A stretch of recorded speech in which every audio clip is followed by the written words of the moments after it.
All right. 4:50, let's call the Drainage Committee meeting to order. That all members are present besides Mr. Carter. First item, request approval to reappoint Sylvester Meyer to the Parish Settlement Drainage District. So moved.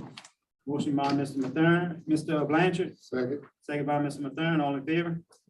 Any opposed? Carries. Item number 2, discuss the purchase of 2 mobile 8-inch drainage pumps. I think that's supposed to be 6-inch drainage pump. Yeah, gentlemen, I changed it to 6-inch because we went to a high flow. to Get a little better cost effectiveness. And as you can see, I presented, I put 3 separate quotes on there. We recently had to rent some pumps due to some aged engines that failed. And we had visited this previously, but I would recommend that we get 2 for the parish. The lowest price came in at $32,966 with a total cost of $65,932. Now, you guys would have to determine what source of funding we want to purchase these, if any.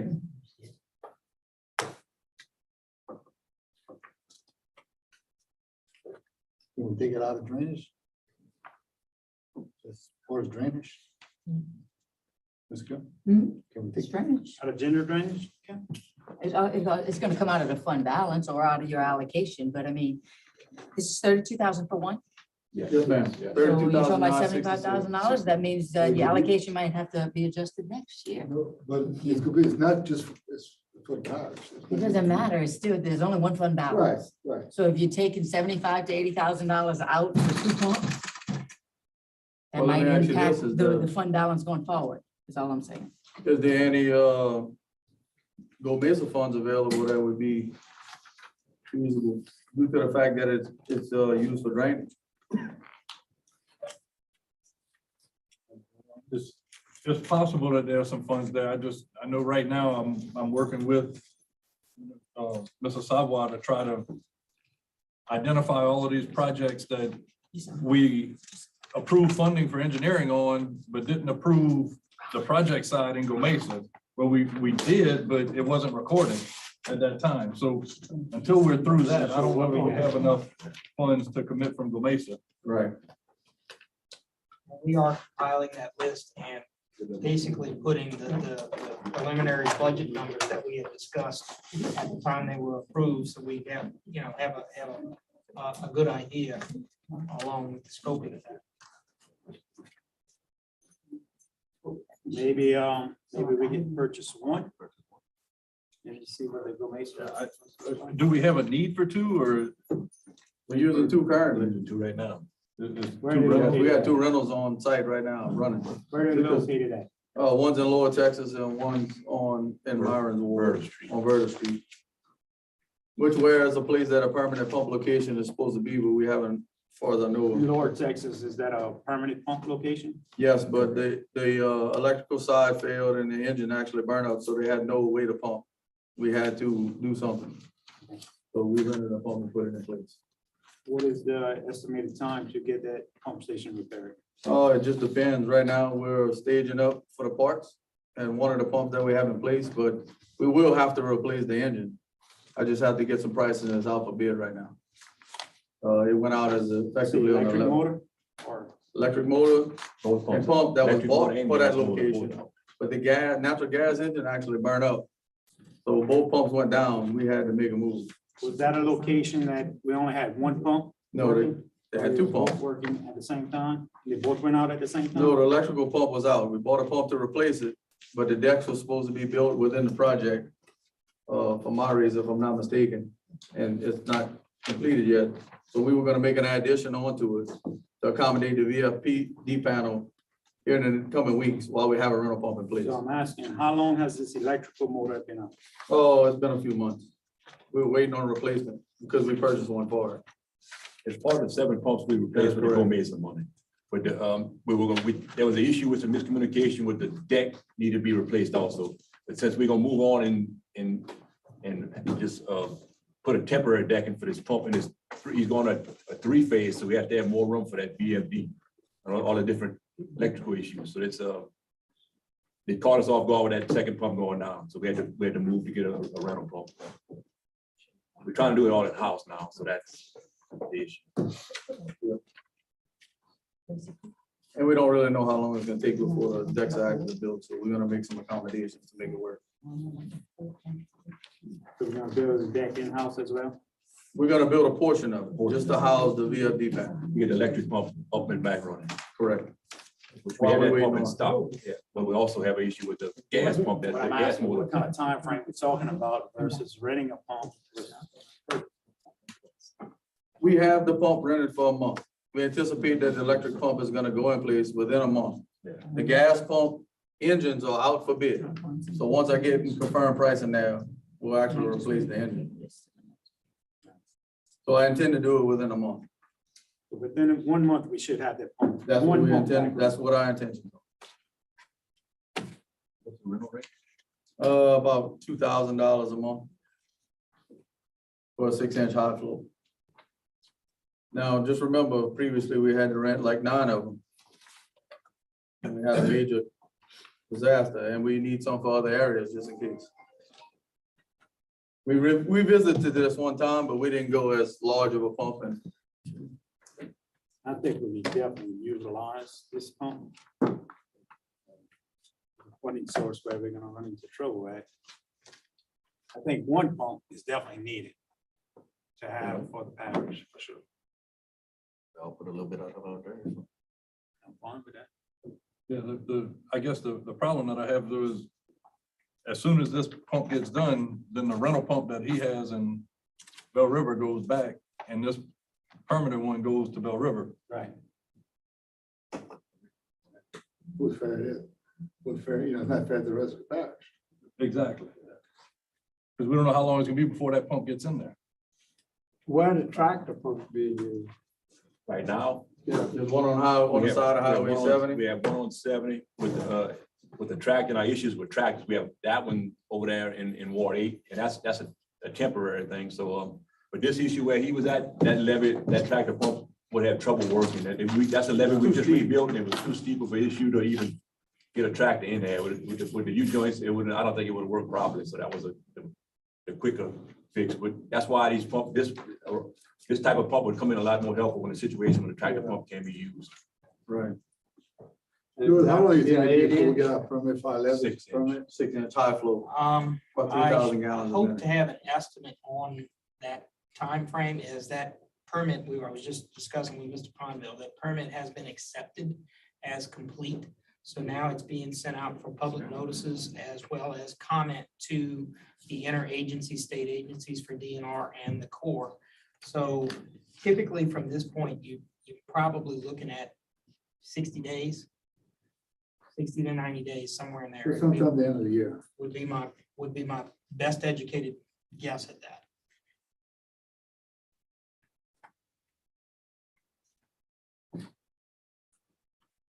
So you say the permit has been completed? In other words, the application was deemed complete by DNR and sent to the Corps for processing. So typically from that date, they're going to give the inner office somewhere around 2 weeks to provide comment and so forth. And then they're going to place it out for a 30-day public notice, which it gets advertised in a 30-day period. Then you probably have at least another 2-week process before you get a draft permit back. So that's why I'm saying it's somewhere in that 60-day range is what I would estimate based on the information that I.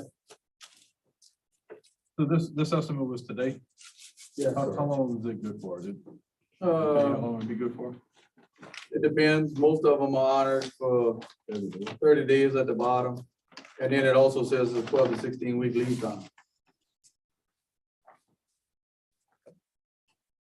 So I guess my thought on that is that if we can get the Gomesa funds straight by next meeting, then we know exactly how much That's it funds with the we next have. meeting. And then we can look at purchasing out of Should be Gomesa. Yeah, you got 30 days. Should have 30 days. Pretty sure they go.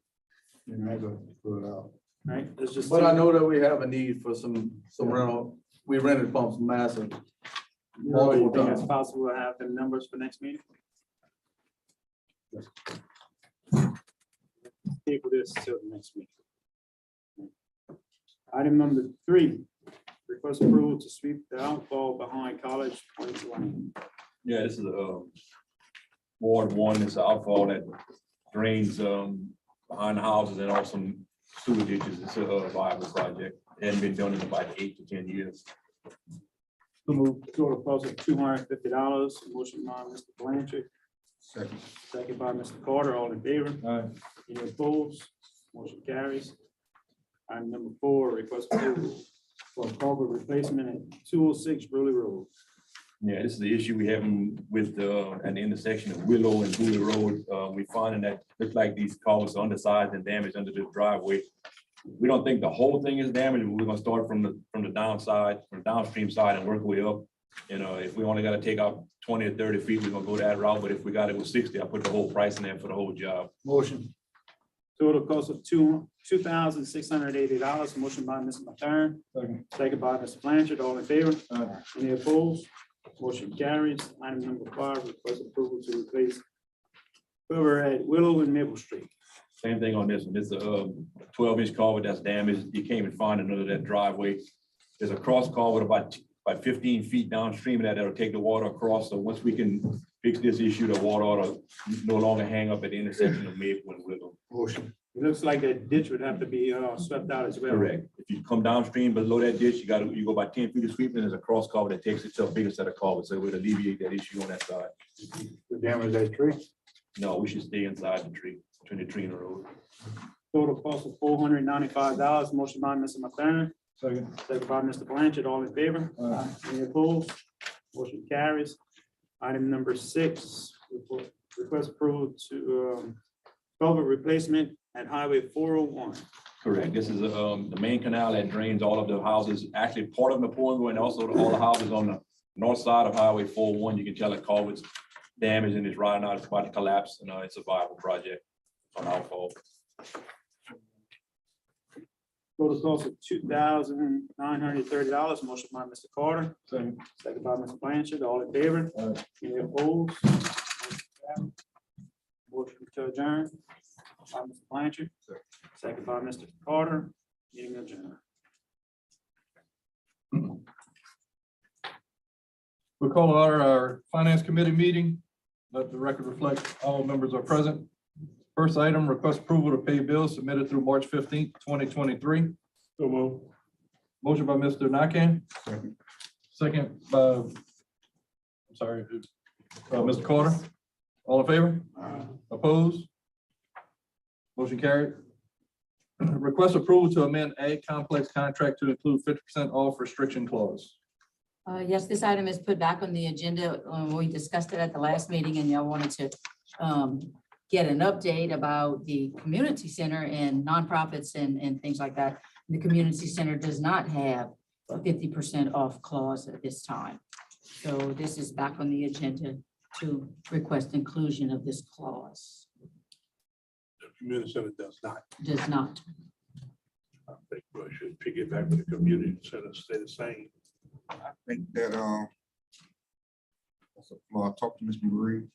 Remember a while back, Mr. Brown ran the community center as a nonprofit. And he came before because he had damage to the center, trash in there, lost his deposit, but he got it at 50% off. We looked those rates up. He did not. We looked them up. We looked at, Maria came yesterday and we pulled those contracts. He did lose his deposit. I remember that, we didn't give them a break.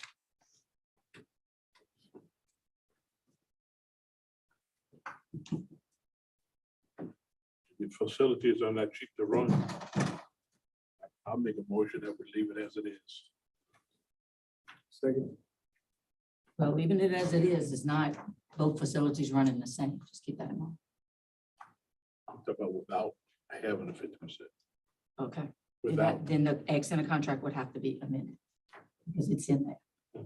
So if you want to mirror the community center, then this whole contract would have to be. So I just want to make sure y'all know Yeah. which. yeah. Okay. So in fact, it would be, the accent would be more. Yes, for the Ag Center rentals, it would be 100% for usage. So just this past was it, January? They had the red and black fundraiser at the community center. And we approved 50% off because. It's not in the it was- contract. Y'all did And that that's outside what, of the that's contract. what I know we did it at that time for it being, an organization that was for the Affiliated with kids, school. affiliated with the school and not for profit. So that wasn't in the language. So I just want to make sure that everyone is aware that, I know that did happen. Right. And, That I is- can't say it going can't- forward, And I can't say it can't happen again, but we would like for it to happen. We would like for what to happen? If, just get 100% on When it's questionable, when the school is involved, it. Yeah. then we Bring should it up get before the it, jury. bring it Yeah, before. yeah, bring it before the full jury. okay. But that's what this is about, right, Kim? Well, no, this is not anybody that's questioning. They are, the FFA submitted for the rodeo and they are getting 50% off. I just wanted this clause in here to make sure that the 50% off that we were granting was for full day rentals of actually the buildings, not the section that if you go to the page 3 under miscellaneous rentals, the equipment operator, the regular, when they go ride a horse for an hour, we don't want to grant 50% off of that. We just want to grant 50% off of the large arena, the small arena, the concession stand. And I think that's our intention, but it's not stated in this contract. So I'd like to add a clause in there to specifically state that. Okay. That's one. But personally, what Leroy was commenting on, it does meet that requirement, whereas if it is a nonprofit, it has to do with the school, and it is not for profit. Not for profit, meaning not for gain, are we, Well, Amy? it's always for a gain. It's always for a gain. It's just, is that gain going to a call related to the school or not? Because it's always for a gain. This particular, one of the rodeos that are being booked in the past was booked over this, under this private entity. This year, they booked under the school board.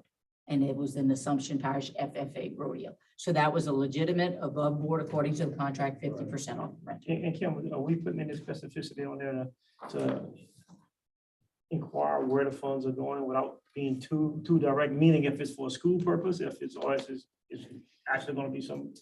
Well, if Some it's, gain for if some they're individual. putting it under the school, then we Yeah, have that's to the assume school. it's going to the school.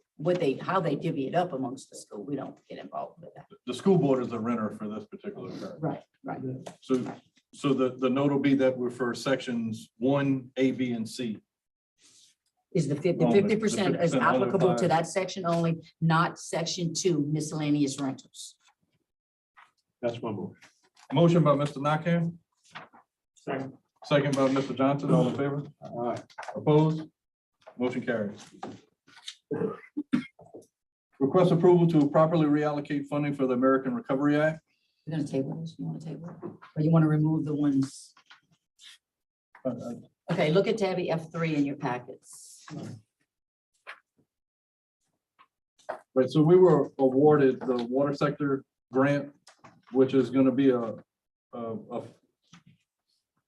we have to verify the total, but we believe we're around 3.9 million for the total project based on our documentation. It's possible that it's up to 4.3 million, but the parish's match of that would be the 1.337480 that was allocated March 22nd of 23. That project will replace the July 15, 21 improvements to parish-wide sewer systems, because the improvements that were in that July of 21 project are now included in a bigger grant.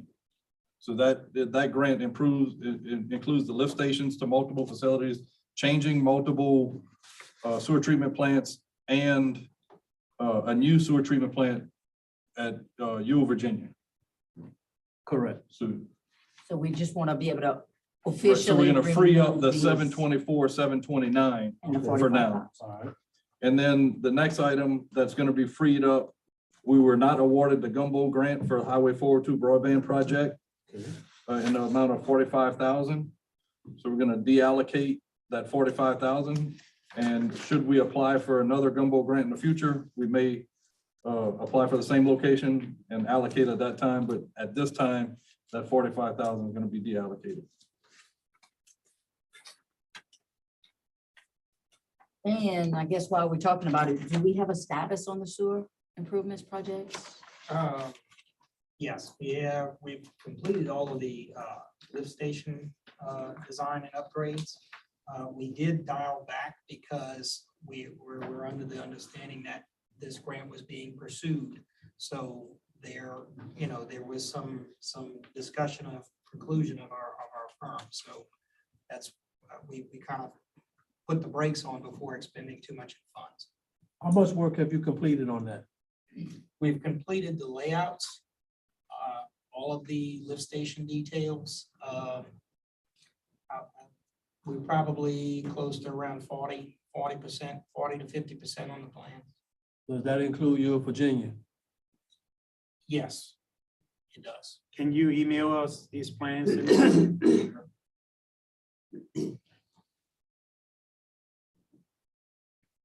So you was told to hold back because of what? Well, I knew, we were told that, I know you all were applying for grant funding at the time. And it was brought about that our firm may be precluded from being able to participate if the grant funding is awarded. So before going too far and expending funds, if we weren't able to be, if we're not able to be paid for those services, then I will place the project on hold. So you haven't submitted an invoice on that? Not yet, no. We were waiting, at the time, we, like I said, we pushed the pause button because if the grant wasn't awarded. So we then just things would signed the proceed as planned. paperwork on the water sector A week or two. ago. 2 weeks ago. So we have the paperwork now. Again, we have to wait till we get confirmation back from them saying we can proceed. So it's. So you're gonna hold on to the 45% of the work that you've done until we get further? Yes, and then we're gonna have to, water sector, is that federal legal? Or state? It's state, but it's the federal funds with our American. match. So Right. it's still the same rule. We're still gonna have to go off RFQ. Okay, yeah. Once we hear back from. So then once from we the hear state. back, then we have to go out and procure services, which is why he stopped, because then he would have been ineligible. Suppose he is ineligible, you're gonna pay him for his 45%. You're gonna have to find the money to pay him. Correct? It will depend on if he can be a subcontractor to the engineering firm that gets awarded and can be compensated for his work product at that time. If he's not, then we have to revisit it as a jury. Okay.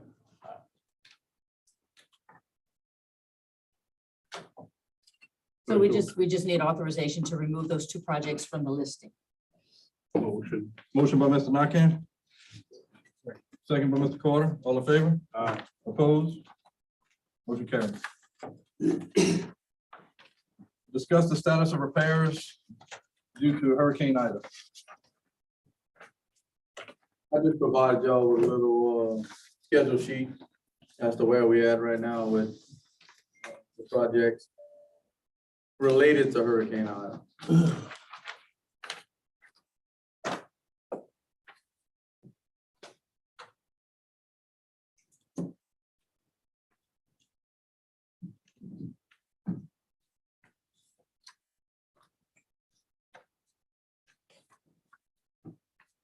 So Kim, when the email came down, that there was a total of 180 days to complete all of the repairs based off the insurance money that came down. Were he aware of it? Did he know? I didn't know about the 180 days. Well, that was in the letter that from way back to 2022. It's recoverable depreciation once you provide all of the completed repairs. And the company has been waiting for us to say, yes, this is it, we're done, sign off on it. They've made payment. But we're holding that information because we're waiting on Road and Bridge to tell us, yes, it's all good, we've done everything. We've never got that clear from them. And now the insurance company is pursuing us again, saying, okay, now you're about to forfeit your recoverable depreciation because you're not submitting us copies of any of your repairs. So that initiated it to come back to life, to say, okay, we've got a serious timeline, we've got to get this done. So that brings us where we are today. So are there any items on here now that you're waiting on action from the jury?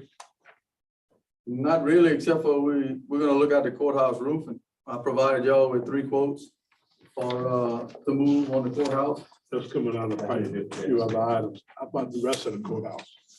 And, yeah, but internal is not anything That's not- related to Hurricane Yeah, Ida. this is only. This is only Ida here. Projects are completed. It says it right He here. got it on the paper. He got it. He got it up. He got it on the paper. Only related to Hurricane Ida. On the FEMA reimbursement. So no action. Could you maybe just explain, Brian, why some of these are marked removed?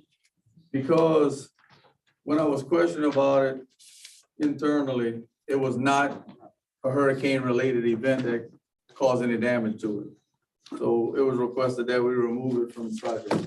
Insurance actually allocated some of the funds, but in reference to a couple of them, they were deemed not hurricane-related, so we removed it from the form. So, Insurance paid for some of the damages? Yes, and it was requested that I remove it, so I did. Who requested it? Our office.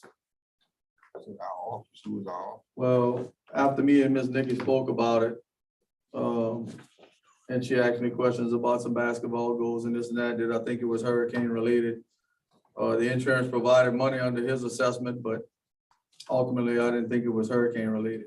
The insurance adjuster went out and made assessments of all the damage. Some of the damage was done before the hurricane. Yes, So they correct. ask our honest questions, we give them Ask an honest, honest opinion. we give them honest answers. We're not gonna, if it was a fraud and that type of stuff, we said, no, some of these issues were there before the hurricane. That's how that comes about. So he made his assessment and provided what he thought was damages, and then we said, no, some of these damages were there beforehand. And that's how that came about. That was taken off. That's what he meant by it was taken off. Correct, that's why it was removed. I had one like that at Marty's Park, in particular, the roof. What was the amount of the Lateral Park? It's just a small portion of the fencing, correct? Yeah. Yeah, it's a small portion. It's gonna start next week. Starting that What job is this it? week.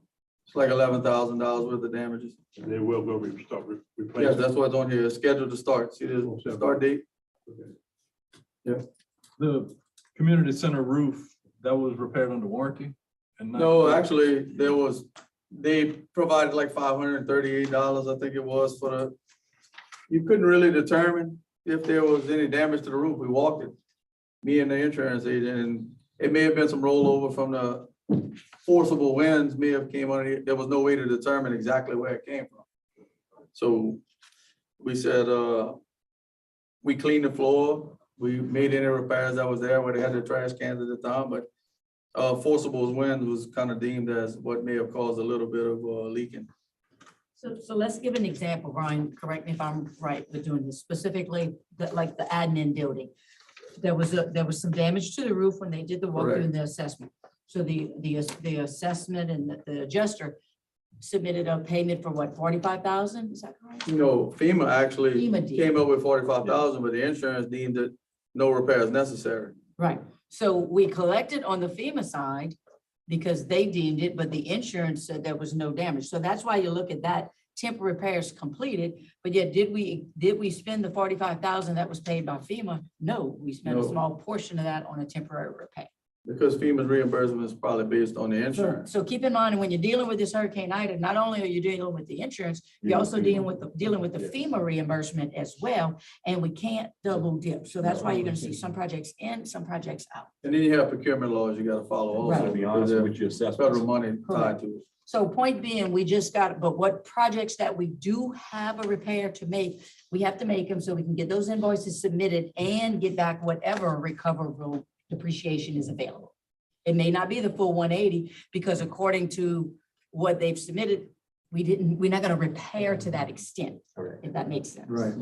Okay, So Brian, based off this timeline, based off the schedules, project starting,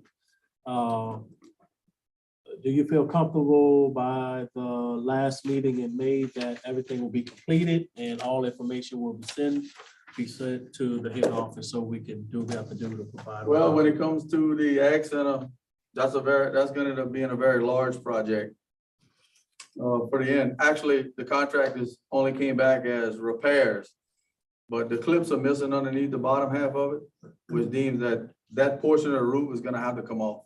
It's gonna be much more extensive than, I was not satisfied with that quote. So we're gonna revisit it again. Is that in the scope that they bid the project on? Yeah, replacement, is what it should have been, not just $5,000 worth of repairs. You can physically see it lifted, so we're gonna go back and do some repricing and rebidding on it.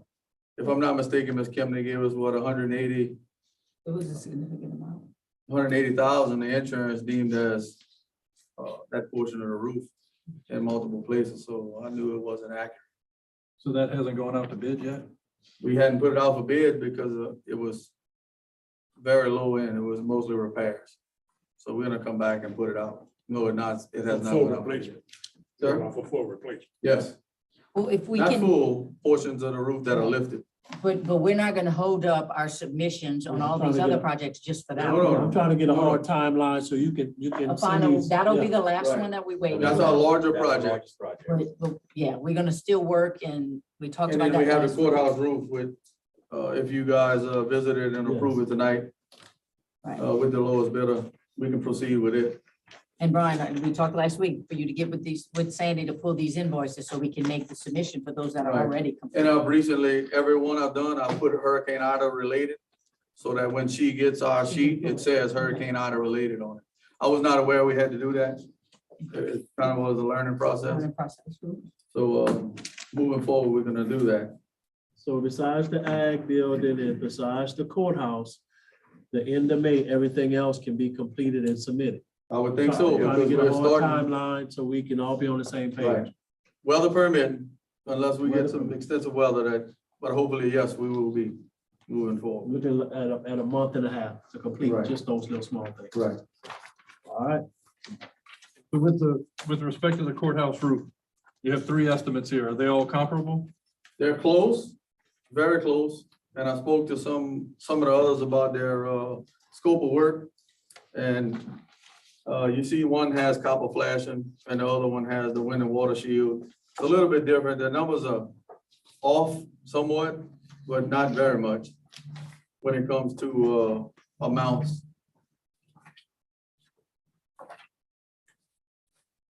And anything that we go over $60,000 is required that we have an engineer get involved. Mr. Joseph, if you remember, I think we had spoke about the roof and it was possibly that it was 200 squares, correct? Yeah, that's about right. So I was concerned that the vendors with their eagle views were coming back in at 101 and 95 and 91. But Mr. Joseph had talked that the possibility was 200 squares. So that raises concern that we're gonna be 100 squares off. That changes the price significantly. But we never actually got any confirmation on the larger amount, so I went with what we had. So So you we can didn't, move forward. you didn't walk this job out with. Yes, I walked the roof with every one of them. Every one of them. And it's what it came back. That Yes, is 100% that's exactly what correct. they came back with. That's why we brought it to y'all tonight. And that's the discrepancy. And it's very difficult to evaluate when they. do- I'm not a professional roofer, Mhm. so we discussed the project and I point out what needs to be replaced and they're reasonably close on the squares on the amount. But I know there's a significant difference in pricing on one of them. As far as the red. Now, the flag, 10-year warranty, I like that. No one else provides that. And you want their own labor and workmanship. It's not bad. Everyone else offers one, generally speaking. When the typo. No, because I asked them.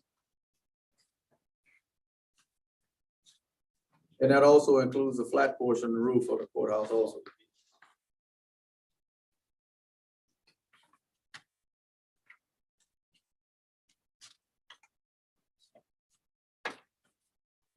And me and Ms. Kim were trying to clarify some of the stuff, whether,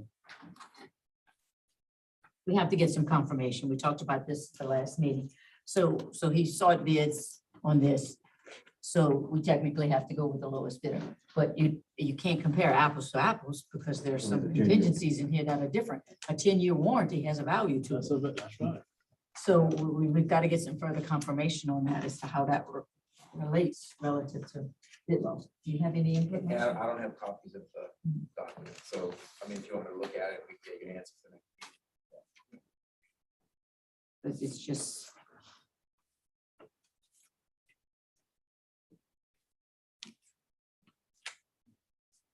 Sorry, you didn't act on I believe in warranty. I want to table it until the next meeting I after believe Mike, in warranty. after Mike look at it. Yeah. All right. Those prices guaranteed, Brian, for a certain amount of time. but based on what you said, even if there's a value in warranty, and if it looks like that's the project contract that you would go to, that's over that threshold, then you have to, It's 57, 60 is over the threshold. oh, but I'm looking at the one for 67. Oh, it is 67, that's right. 57. It is 67. Then we'd have to go out. for, 67, that's what I'm saying, so then you can't just pick that Right, one. we'd have to do the engineering. You have to You're do the correct. engineer drawing and Okay. whatnot. All right. So I think there's still a little bit more looking at this to be done. But I just wanted to present it. Table it till next week.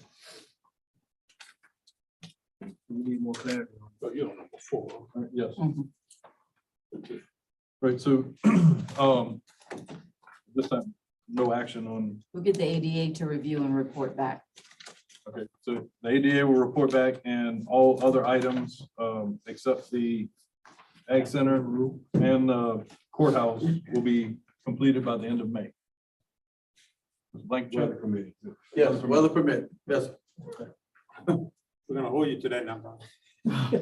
Well, Item 5, request approval of contract amendment with Arco Power Systems to include the OSEP generator. okay.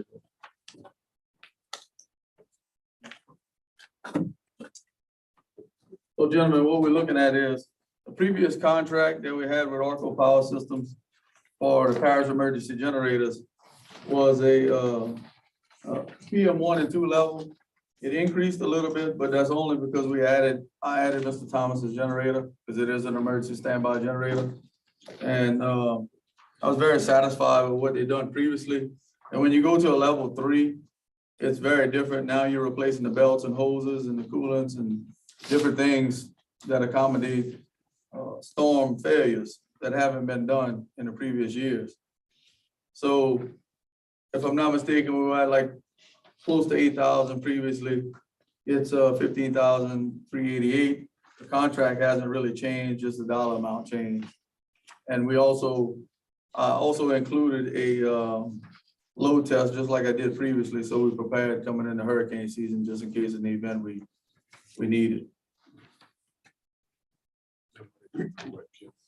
And the second one is the sewer plant generators. It's something for you guys to look at, and I think we should seriously consider it. Arco provided them for us. There's still some warranty on these units. And we can exercise some extended warranties that go all the way out to 2027. It's a little costly, but I think in the long run, it would benefit us tremendously to service these units. 10,000 for 12 units is really not bad. And they load test them. And that's also a part of the emergency process. So I would seriously take it into consideration to do this. How much warranty do we have left on the sewer generator? The extended warranty goes out to 2027. Now, I haven't seen the paperwork on what the extended warranty covers, but it will extend all the way out to 2027. The original warranty, just 5 years. Yep, The original warranty. is they're 5 fixing to go out. We got the upgrade. We spent 10 grand on all of them. All of them, that's across the board. We just got these things hooked up. How long we had to purchase from? We just ran them in Florida for the first time. And Yeah, but they've I been was almost 2 replaced. years. Sat in For a storage long Chris, time. for 3 or 4 years before they. Correct. Yeah. Once you take them, the warranty. there are some issues right now with those units. After I walked it with the guy and we went to every unit, there are some issues that need to be corrected at this well, moment. if we have warranty on them now, now's the time to take care of it. Absolutely. Do we need to have a contract with them for the extended warranty to do the He maintenance? provided me with a sheet just stating about the extended warranty because that's who we purchased the units through. But this contract is for general maintenance. And I think the warranty would be, when they come out and service the unit, if it falls under warranty, it's gonna be covered under warranty. It's not gonna go towards the contract. That's for repairs. This is only for maintenance and testing. You mentioned extended warranty. I'm trying to see what triggers this extended warranty. I don't know for sure, Leroy, because I just stated I don't have a copy of what the extended warranty covers. That all went through John's office. So nobody have an exact date of when the original warranty ends. I can get you that. I didn't realize that this was gonna be on as a discussion. I would have had it for tonight. I can get you the date. that Chris, I have a he's paper with activated. it. I just have it in a little brown folder somewhere right here. Yes, I have a paper and I was gonna print it and give everybody a copy. But most of the warranty is going out, the original warranty. So do we have him scheduled to come back and do this warranty work? Do we have them scheduled right now? Yes. No, because we just visited this. When y'all visited this? No, maybe a couple weeks ago. We need to schedule this. Chip was at the office Monday, We need to schedule him to come and take care of this warranty work before it goes out. if it's covered under warranty. So travel time and mileage is not covered under warranty, only the components. They get you one wheel. But you must So repair. what you asking for us? on the- He's asking for authorization to enter into these contracts. Enter into the contracts for the sewer maintenance, sewer plant generators, and a continuation of the parish emergency generators with an additional thousand. Can I ask why there are two for the jail? Because there's two generators in The the old jail. building and the The new new building, building? the old building, that's two different, yeah. Now, is this line item 5 and 6? Yes. Yeah. Yes, he got it, he went in. And Mr. Nakane asked under his breath, where's the money coming from?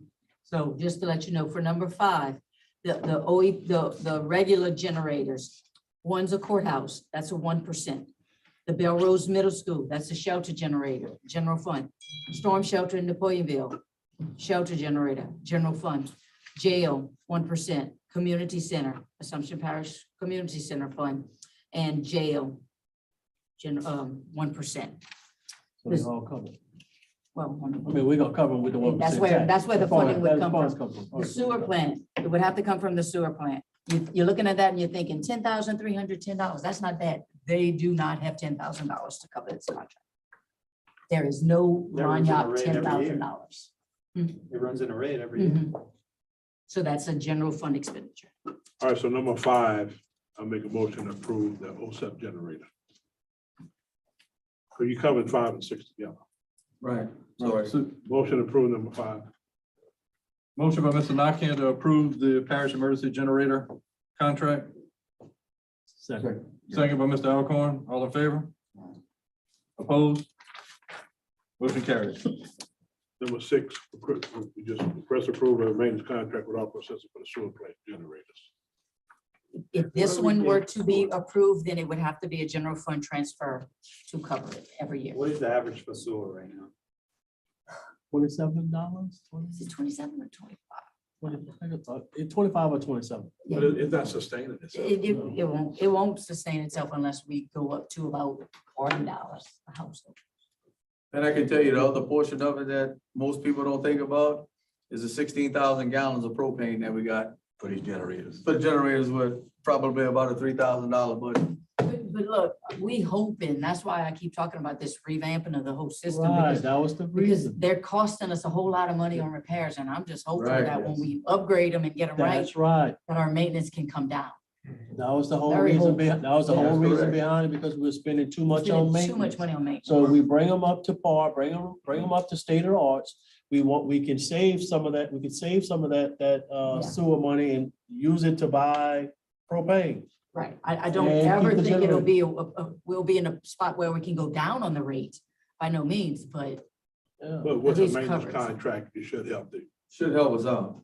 But You breakdown, got to, I sure. mean, it's almost a no-brainer. We've been going in the general fund every year to take money from the general fund to put it to solid waste because we kept being in the red.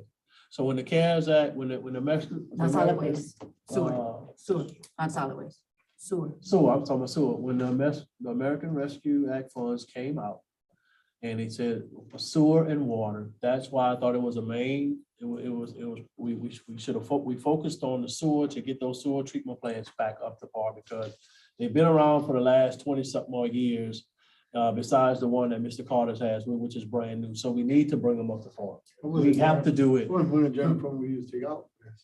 Well, I mean, We normally put 50,000 a year to cover the districts, but this full amount. So Brian, it's mostly pumps that's going on. What's that motherfucker? Oh, yeah, and it's been almost 100% increase. When we first started, we could buy that pump for $1,200. They're at $2,200 right now a piece. And they fail rapidly because of the amount of trash that's being infiltrated into the system. Right. So, and correct me if I'm wrong, I thought that you were looking at replacing the lift stations with three-phase systems. We are. Yeah, you are. Are these We're generators? gonna have to put a gonna be VFD. used? Yes, because you're gonna have to put a VFD. That was also in my sheet that I provided. We accounted for that when we Absolutely. started the plans. All right, Can I make a motion that we approve it, number 6? I mean, we need to relook at it, once we get everything fixed. Just if you could include with your motion, the general fund transfer. General fund transfer, Yeah. yes. Chris, would y'all be interested in coming up a little on the sewer rates? Once we look at what the new pumps do, then we'll take a look at all. Yeah, and I think at that time, once that's complete, then our garbage audit is gonna be complete. And I think that's a big step towards making sure that everybody's supposed to be paying sewer is paying sewer. Right. Mhm. Yeah. And that could be a, We could be Game losing changer, 10,000 yeah. right there just to cover this. We're losing a lot on that. Yeah. Right. So hopefully in the next 1 or 2 years, we have a lot of improvements into place to where hopefully we can start, I don't want to say see a return on our investment, but at least have something in the. I'll second Mr. All Carter. right, you got a motion by Mr. Carter to enter into the service agreement with Arcos for the sewer plant generators funded through general fund. A second by Mr. Nakam. All in favor? Aye. Opposed? Motion carried. Request approval to accept the low responsible bid on the courthouse roof replacement project. They're gonna be tabled. Number 8, discuss appraisal received from property located at the Lease Road Boat Launch in the amount of $26,100. I spoke with the owner just before the meeting. And he's not willing to sell. This is for 1 acre. The 26. He wants to sell 1.5 acres for $50,000. So, Where they have came from originally, it was a 1 acre, correct? the what? Originally, he said 1 acre. He never did make up his mind, whether it's 1 acre or what. He just never could come to a conclusion. Well, he owns the boat launch, so I guess he would be responsible for it now. Oh, he's gonna close, Well, that's him. Well, I Mike, know can we I'm pay getting, over- I'm getting a over lot of constituents that calls me about it. About the boat launch and all, and, it's on, Oh, I'm gonna call it's my on my back, it's constituents on your back. Yeah, I mean, it's Well, on now him. it's gonna be on here. So Was that the one we did the lease and, but it was new Yeah. owners or something? They wanted more. Okay, I wasn't sure if that was the same. Yeah. Right. So no action for now, but I think hopefully eventually he'll Yeah, he'll no soften the action. appraised value. Big- Kim, can you forward the appraisal to Mr. Wayne? Yeah, so that- Yeah, that all. Okay. no action for number 8. Number 9, discuss lease and purchase requirements for Shell Beach Boat Launch, $475,000. Oh, On Shelby Boat Launch, Shane got in touch with me a couple of weeks ago. She want to go ahead and lease it now until purchase agreement happens. But they want a letter saying that we will purchase at the end of the year. We can't give them a letter because we don't have 100% sure we'll get the funds for it yet. So I'd like to go ahead and lease it. And then if the funds come in that we could buy it, then we'll go ahead and buy it. The money look good. I have the 2 funds right now. The Chapala Basin Program, look like, buy it for 100% and just turn it over to us. It looks real good. And also we got a Capitale grant that we're working on. But I think we'll hear something from Chapala Basin Program before that. So. And is it the same terms that he agreed to here and then backtrack later? Because we had agreed to terms at one point for this.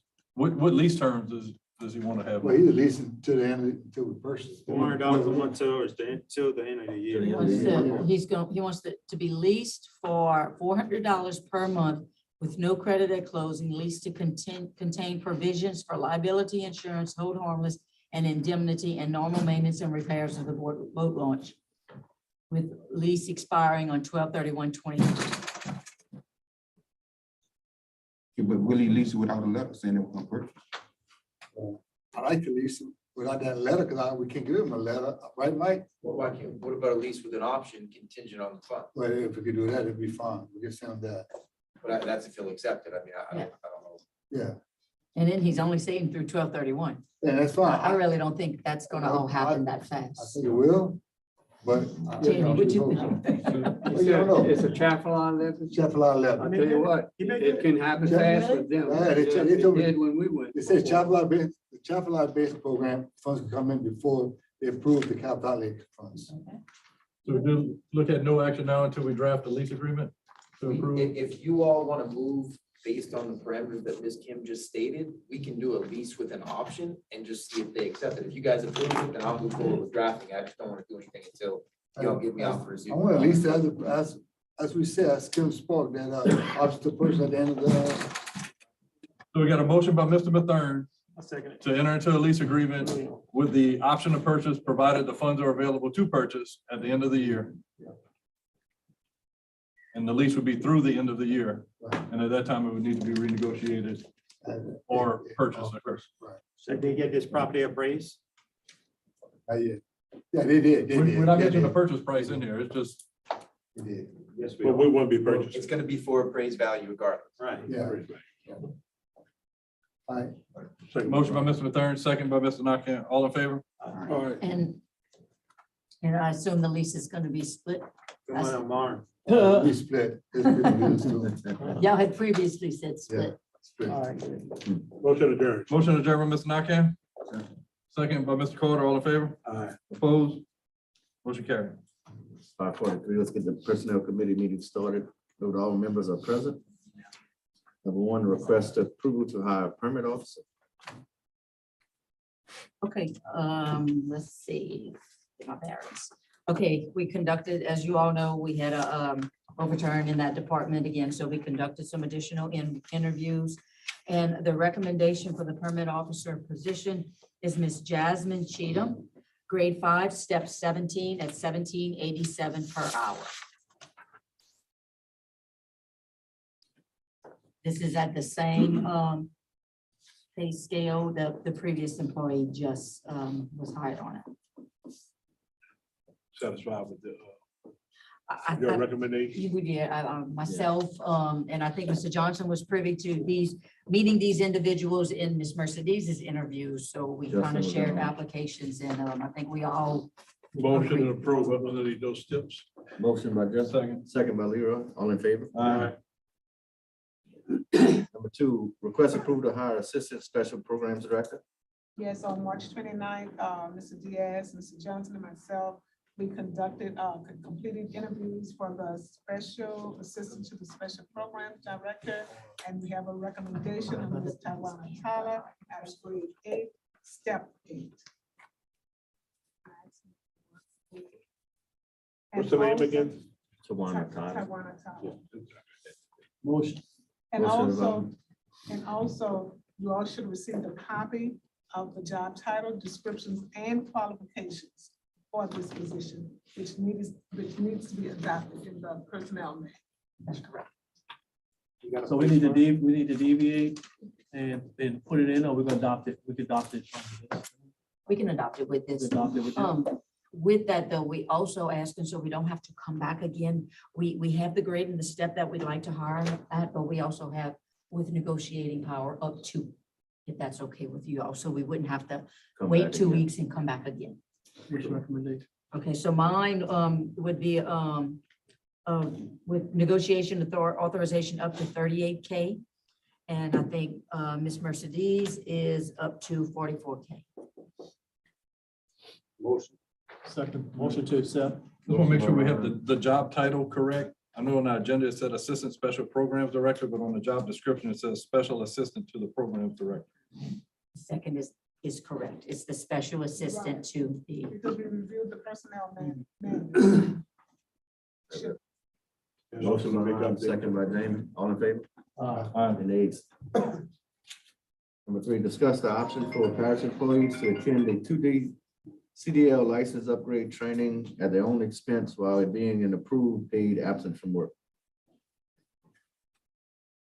I'd like to request to go to the executive session. Number 3, Mr. Bryan and Mr. Paul. You want to go in for number 3, Aaron, or number 4? We can do this one without, that's fine. You can do number 3, right? It was, we found I found a coastal truck driving school. The cost is $1,900 for each individual to go and upgrade their CDL from a B to an A. And basically this could be up to the individual. So I'm asking y'all to give the approval to give the individuals off of work to go, like it'd be a normal training that we would go to. Yeah. So as of now, the people I spoke to, it's 2 days, but it can be up to 5 based off of their classroom skills. So each individual is basically tested, you know, if they go in, fly through a pre-trip, have a day of classroom, and they ace all 3 backup skills in driving, they can get out within 2 days. But if somebody needs more, they obviously have 5 days. So.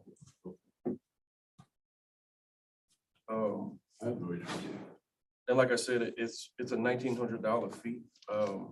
When I talked with Mr. Paul about it, and I think it's in the past, if each individual can pay for it themselves, or if y'all would like to pay for a person with them signing some sort of agreement to stay work here for a certain amount of time, or because I Miss Kim said the same thing too. It's kind of, y'all don't want to pay for somebody to go get a certification and leave, which is, I get it. So that's Do they get a pay increase with the CDL? It's one of the, well, no, this would be from a class B to a class A. So if it's part of one of the criteria for increase, but there's other, other issues, issues too. What that does for your manpower. This allows the driver to pull a trailer with a machine on it. If you have a class B, you can only operate a tandem dump truck. Yeah, anything pulling over 10,000 pounds on a trailer, you have to have a class A endorsement. Right now, I've only got about 4 of us that have class A endorsements. It would free up us to move machinery a lot easier and that type of thing. You could have one man on a truck, Correct. moving the machine, doing the work, and coming back. Right now, I have to have a driver and that's right. If I have an operator that doesn't have a class A, I have to have a class A driver to bring me around. So the reward gonna be possibly a pay increase if they meet all the other criteria with some of the other equipment proficiency. The tiers that we'll put in place. It's one part of that puzzle.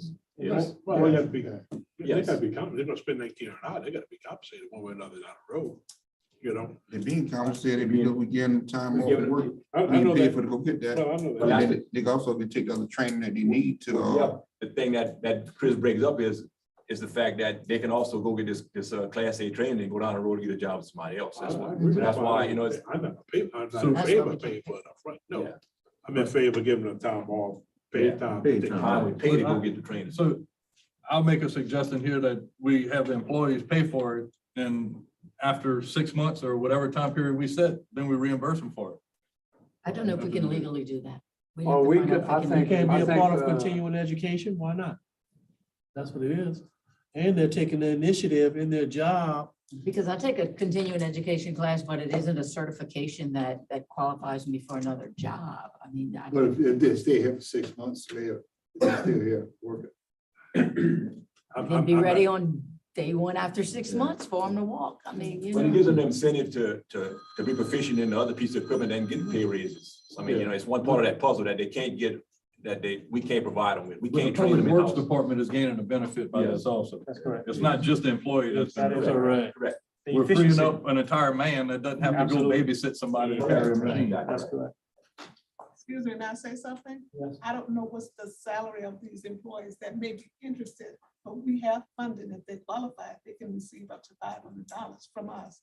And Work Connection may have some funding also, if they qualify. Okay, so that's an option right there. You have to send them to us and we have to go through, see if they qualify.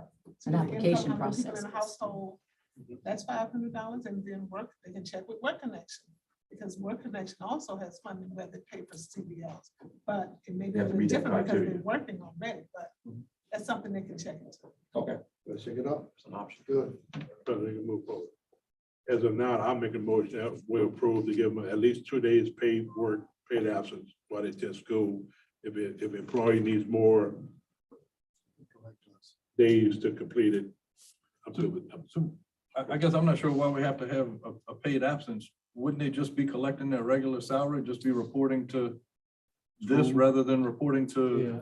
the We room just rent? wanted- we yeah. just wanted to make sure it was Okay. clarified. Employees didn't want to have to use their vacation time in addition to incurring the cost. So just to make sure everybody was above I would come board. and ask y'all to get permission to go to a conference. It's the same thing. We ask Same. that y'all allow them to go. They're basically receiving their regular pay while they're attending Correct. those trainings. That's correct. We wanna- Yes. We're not requiring them to take Motion any to leave. that. Yeah.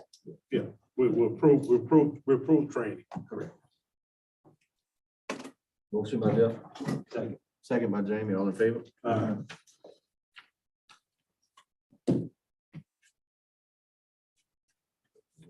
Now I think your request. Go to the next item. Yes. Read it, Go Mike. to the next item. Number 4, discussion relative to the $15 an hour minimum wage and the impact to all other workers, skilled and non-skilled workers, and the minimum difference between the two. Yeah, that I would request for it. Mr. Paul and Mr. Brian. Motion to. Motion by James, Second. second by Leroy, all in favor? Any nays?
Motion to re-enter regular session. So moved. Motion by Leroy, second by Ron. All in favor?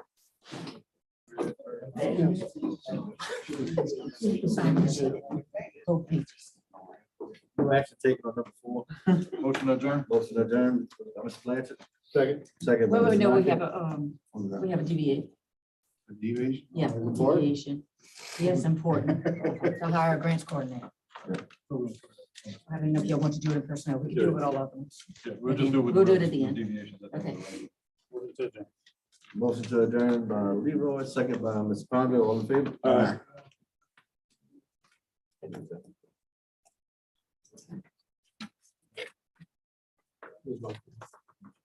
Thank you. All right, we'll go ahead and get started with the engineering grant committee meeting. All members are present. First item is update on drainage master plan flood mitigation project by GIS engineer. Good evening, jurors. Jacob Luskman, GIS engineer. I'm excited to say that we have a final document. I can email it. The digital files obviously are not in here through the CD, but it's our jump drive. We already dropped it off. It's very large, but this PDF I can share with each of you. I was curious how many hard copies would y'all like? Everybody wants their own, or if one needs to go in the library or stay here somewhere. Just let me know, but I wanted to at least have 10, 10. 10 at least. Okay. 10 noted. 10 hard copies will be delivered. Thank you. So this is done. It's exciting. We're gonna now transmit it to CPRA along with the files for the modeling component. They are working internally with their consultant and will likely take our model and integrate it with the region's model. When I say the region, I guess that would be the west side from Chafalaya to Mississippi River, all encompassing. So region 6 is per the LWI. So they're also working in coordinated collaboration with the watershed initiative modeling teams. So with all that being said, I think it's going to be a win. We've already got traction on several projects, and hopefully they keep coming on a multi-project per year type basis. So moving forward, it's not over with. I guess this is just the beginning. And we want to keep moving and pushing projects and staying with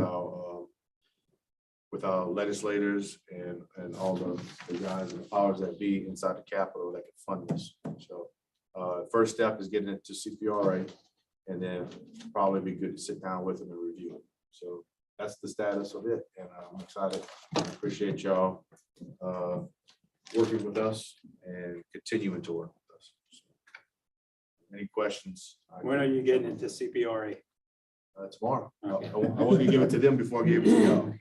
So I wanted to drop it off to y'all, confirm everything with the jurors first. Appreciate you. So, Good. long time coming, so thank you for your patience. Hope it all pays off. Likewise, I agree. Yep. So that's the Thank you, status. guys. Thank you. I would say that we probably shouldn't take that bullet off, maybe change the bullet to funding sources or updates on the project status for the agenda, just so we can continue to keep pushing. So that's my recommendation. All right, thank you. Thank you. Next item is request approval of CEA between the village of Napoleonville, Assumption Parish Police Jury for the donation of assets along with legal and financial responsibilities to the village of Napoleonville. All right, so I was emailed by the village to attend their meeting on April the 11th. I presented them with a copy of the cooperative endeavor agreement that was drafted up by our legal department. And I was able to, Ms. Kim's office gave me a copy of the original document that was signed by them on March 14, 2016. And in reading the original document, it looks like it's already been turned over to them once it was up and running. And they kind of agreed on that they didn't need this agreement to the point that they originally signed it. They didn't want to incur any additional legal fees. Their only concern, and Mr. Savoy can confirm this or can talk to this a little bit better than me, was that because that particular generator is under warranty, and they were trying to get ARCO to actually come out and service the generator. However, ARCO wouldn't come out and service it from the village since it's in Assumption's name, and they want Assumption's name off of that with ARCO and the village's name put on it. To speak to that, we went ahead and scheduled the service. We contacted ARCO, and they are scheduling to come out. Possibly may even be by Friday. They haven't given me the date yet, but they are scheduled to come out. And then once that's complete and this agreement goes through, then the village would then take over that. All right, so do we need this agreement, or can we just utilize the initial? No, if you agreement? utilize the initial agreement, we basically we're gonna have, we'll have to draft a letter to ARCO stating that that particular unit was transferred to the village of Napoleonville, and then they will just move the warranty over. So we as in your office, or we as in the parish? The parish would have to send something. If I will draft something and provide it, but it would have to come on parish letterhead. I know they're already in the works of that because Ms. Michon with the village was already in discussions with ARCO that was going to happen. So they kind of relented and agreed to go ahead and get a service person out here. So I don't believe that there's any action that needs to be taken other than that letter being drafted and signed, I would imagine, by the police jury president. You can draft it and just get his signature and include a copy of that original agreement to ARCO. That way. As we an have attachment. Everything Yeah, included. I don't have a problem with doing that if the jury agrees to that. so you don't need a CA. No, sir. They didn't want to incur the legal fees. Okay. All right, next item is update from OSEP Director relative to HMGP funding, matches and uses. Okay, so let me go through this a little bit because there's several different funding sources, okay? So we have, per our parish has $4,431,799. And I'll be happy to share this with the jurors if you want. Originally, that's what was given to us. Now, there is a competitive grant, HMGP fund of $5 million, first priority, and $5 million, second priority. We had to submit an email to GOSUP yesterday of what our project would be. And we submitted an email. Well, I talked to the president and we came up with 5 different projects for the same for first and second priority. First one was waterway debris removal. Second one was levee improvements. Third one was design and construct new flood protection levee systems. Fourth one was design, construct, and harden public works maintenance building. And the last one was to renovate historic courthouse and prevent water intrusion. I received a phone call about 2 o'clock this afternoon from GOSEP Grants saying we had to pick one of the 5 for each of these projects. So that's where we're at with this. I figured that once we submit, I can resubmit this, our hat's in the ring. We met the deadline. We just have to tweak it a little bit. So we have a first priority of 5 million, a second priority of 5 million. Now we're competing against other parishes. And I have to have this actually in their grant portal by 7/31/23. They get no question, the courthouse.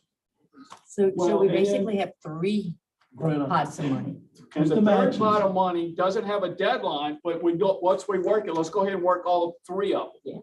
So we got 4.4 million, 5 million, and 5 million. Now, we competing on those monies on these 2, but we already have this. With or without matches? So we already got the 4 million? Yeah. Yes. Yeah, you got Yeah, that. but that has a match. These don't. What is What's the match? If I remember right, it's 90-10. And they saying these are 90-10, but the 10% doesn't come out of the parish money. So where does it come from? You know, They have state. another fund that State. funds that They 10% fund it. match. Okay.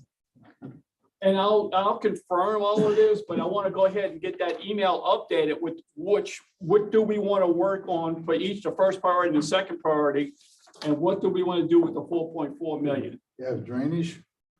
So, We need to do something with that courthouse. just let everyone know, so the list that he read off was a very broad, general list of the types of projects that we could apply for, so that we could meet the April 11th deadline.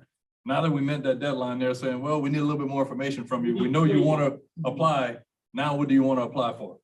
So this only came up at the end of last week. So we really we didn't have time to meet about what we want to apply for.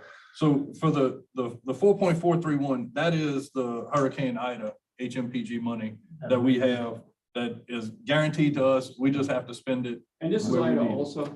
Right, so we don't have to notify them at this time how we want to spend that 4.4 million. Correct. What we have to let them know is the two projects, first priority and second priority, we want to apply for the 5 million.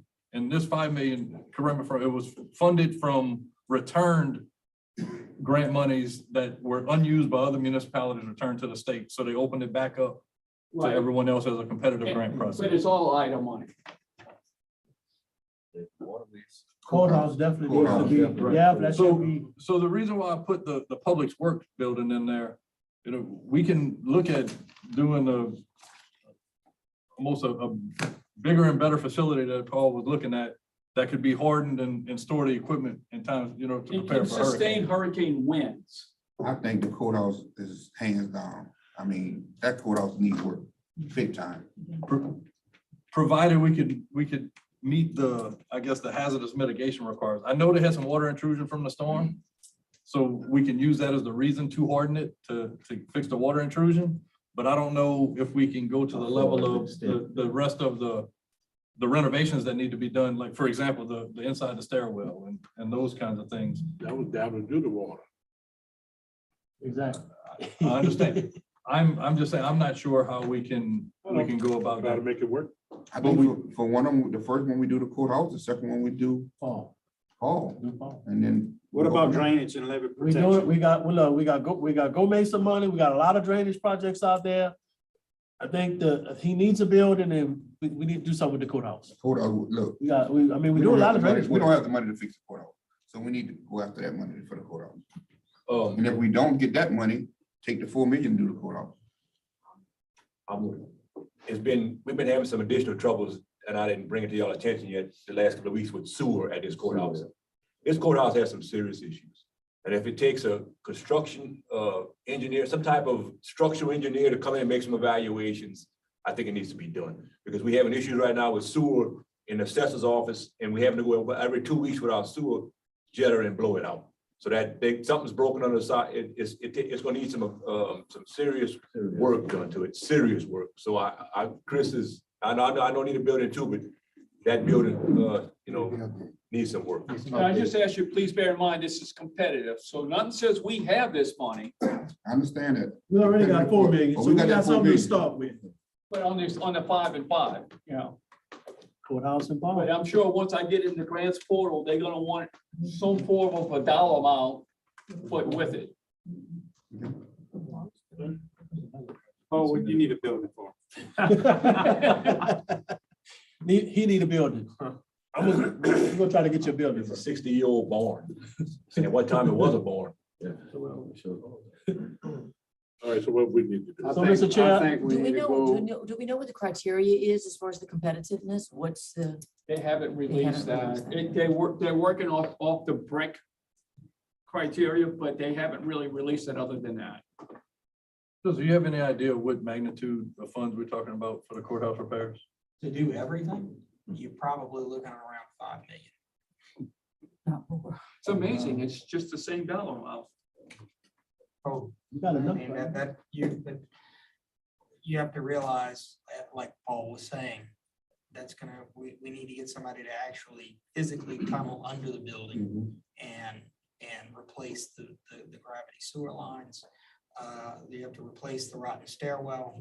You have to, there's quite a few things. We've been through the courthouse numerous times over the years and provided different estimates over the years, but I know everything from the electrical, the plumbing, the communication systems, all of that has to be.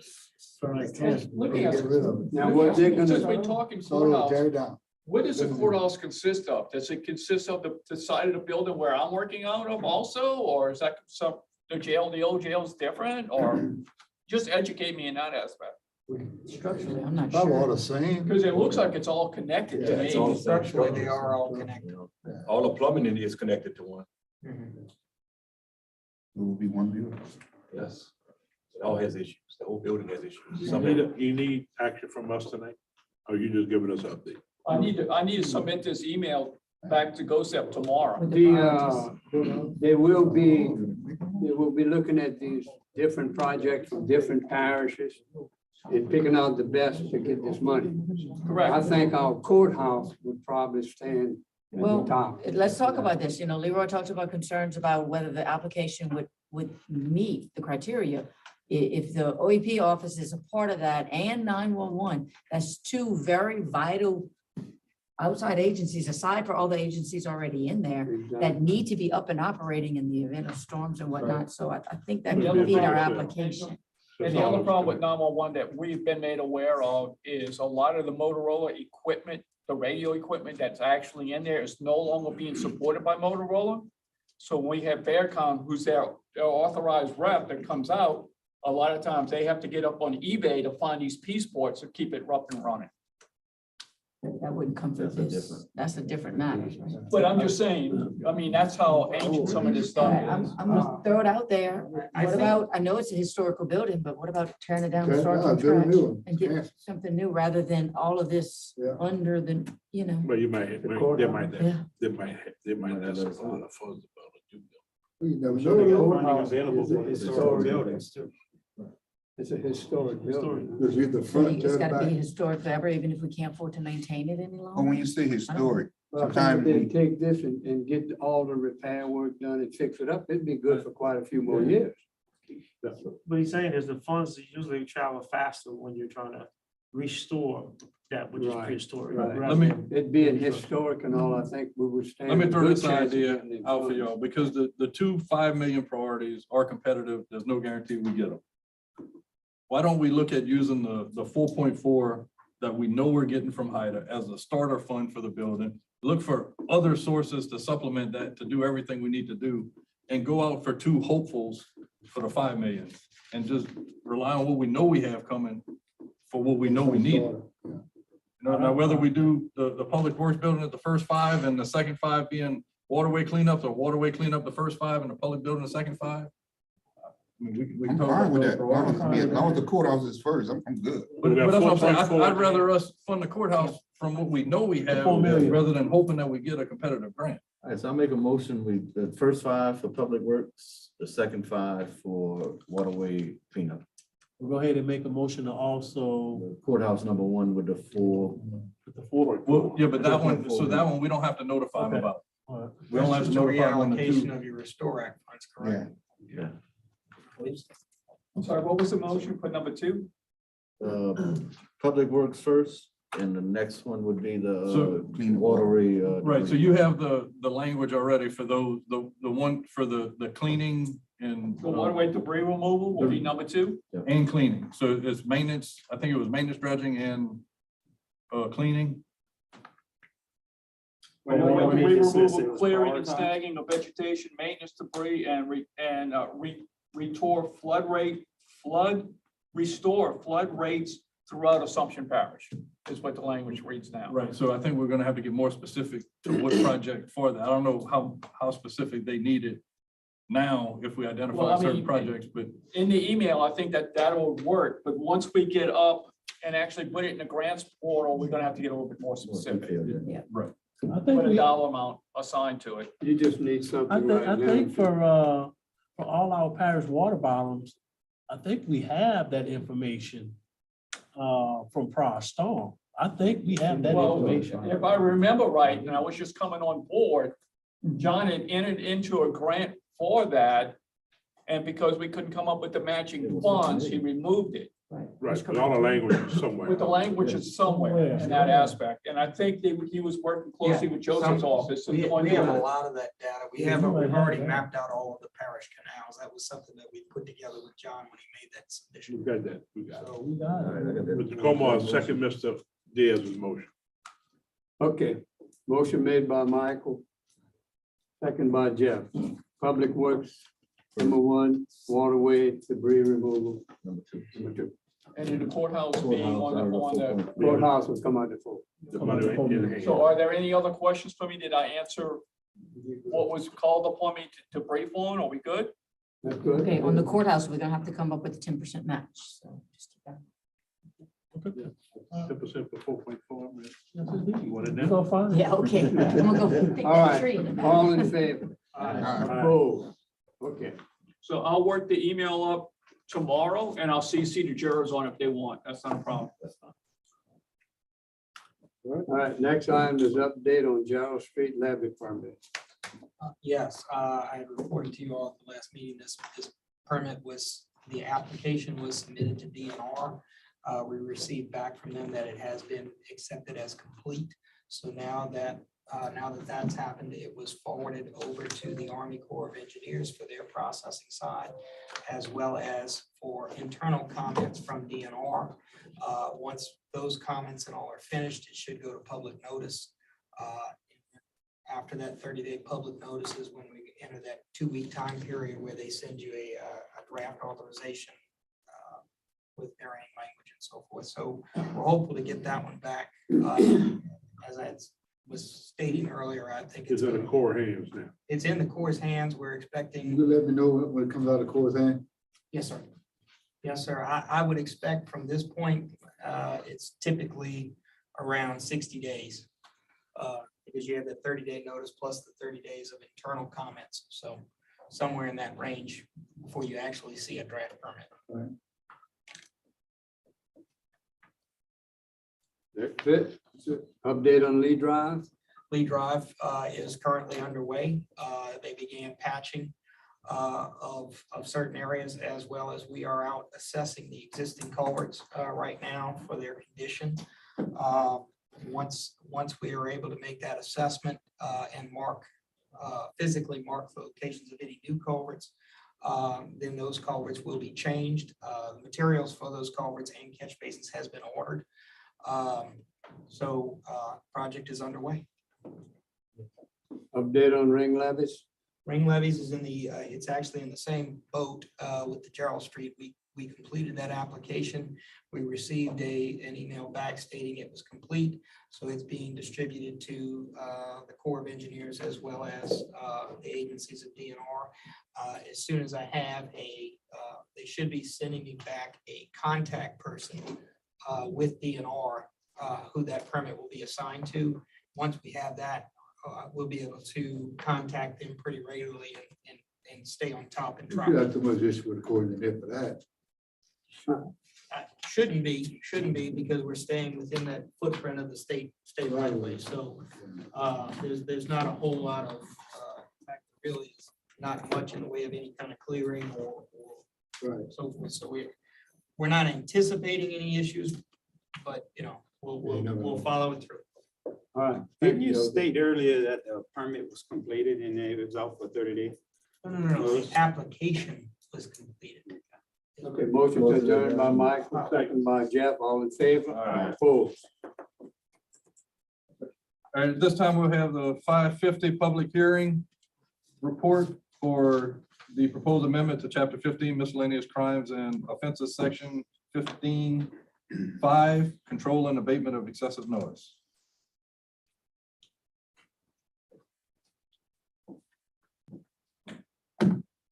Any public comment? I received some phone calls relevant to, and I think they were getting up at you, Kim, relevant to the breaking. What you call it, the 18 wheelers.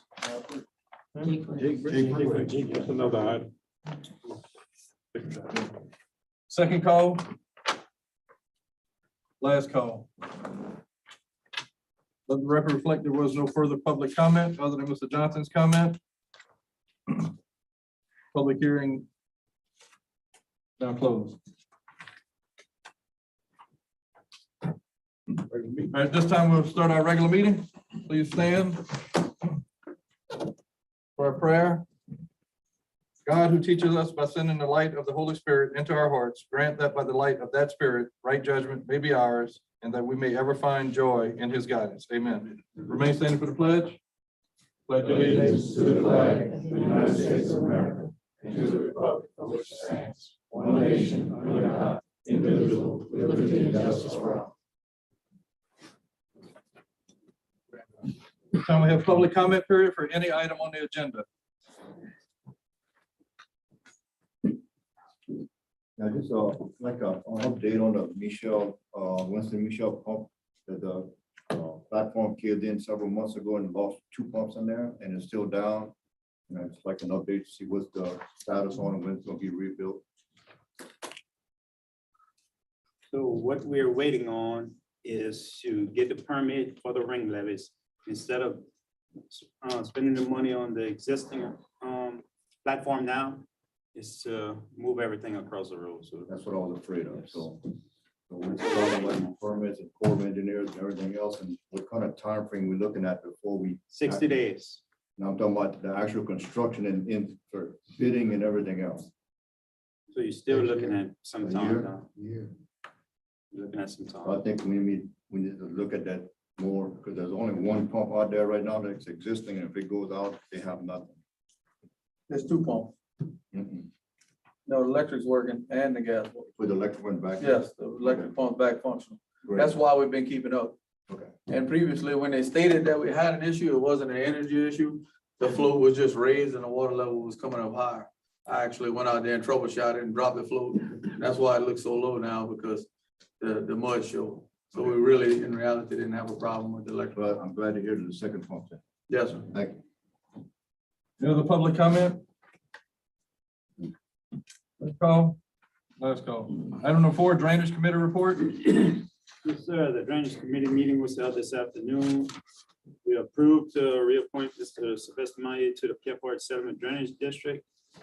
We tabled item number 2. We approved to sweep the outfall behind College Point Lane.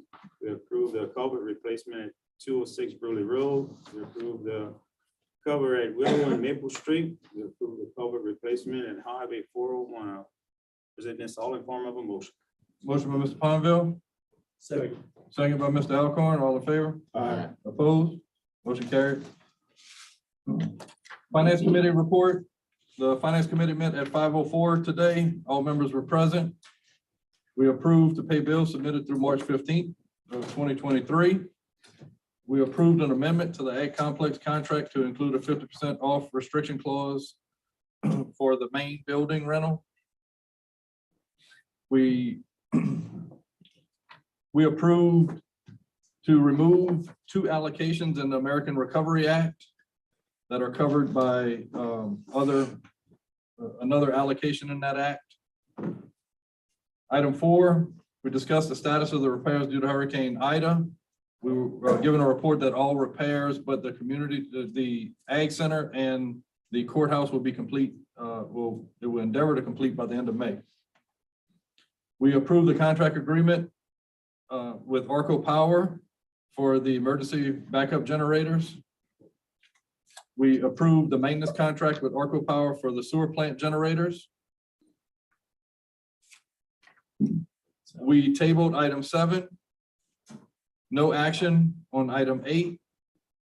And no action, I'm sorry, on item 9, we did discuss a lease with an option to purchase, provided the money is available at the end of the year. Motion to approve, I have a correction. I apologize. The date on number 1 should be April 7th, Mr. Bills, not March 15th. Motion by Mr. Nakam. Second by Mr. Diaz. All in favor? Aye. Opposed? Motion carried. Personnel Committee report. Personnel Committee met, all members were present. Number 1, we approved to hire a permit officer, Ms. Jasmine Cheatham, grade 5, step 17. Number 2, we approved to hire Special Assistant Program Director, Ms. Tawana Tyler, grade 8, step 8.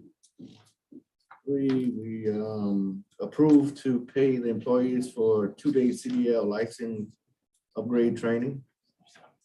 And number 4 was no action. I present all this in the form of a motion. Motion by Mr. Diaz, The job description. Job description as well. Oh, for number 2, yes, add the job description to the personnel manual. motion by Mr. Diaz, second by Mr. Pondville, all in favor? Opposed? Motion carried. Engineering Grants Committee report. Engineering Grant Committee met this afternoon. All members were present. Who was given an update on drainage master plan and flood mitigation project by GIS Engineering. Number 2, no action was taken. Number 3, on the update on the OSAP directive relative to the HMGP funding matches and uses. We approved the courthouse as number 1, public works number 2, waterways and debris removal number 3. And we've given an update on Gerald Street levy, Lee Drive project, and the ring levies in Fairport. And that's all in the form of a motion. Motion by Mr. Como. Second by Mr. Alcorn, all in favor? Opposed? Motion carried. Public hearing report. We only have one comment relative to the proposed amendment from Mr. Johnson. I'll make a motion that we adopt the proposed ordinance, chapter 15. Motion by Mr. Nakhan to adopt the proposed ordinance as noted. Second by Mr. Johnson. All in favor? Opposed? Motion carried. Introduction of motivational speaker Keelan Levy.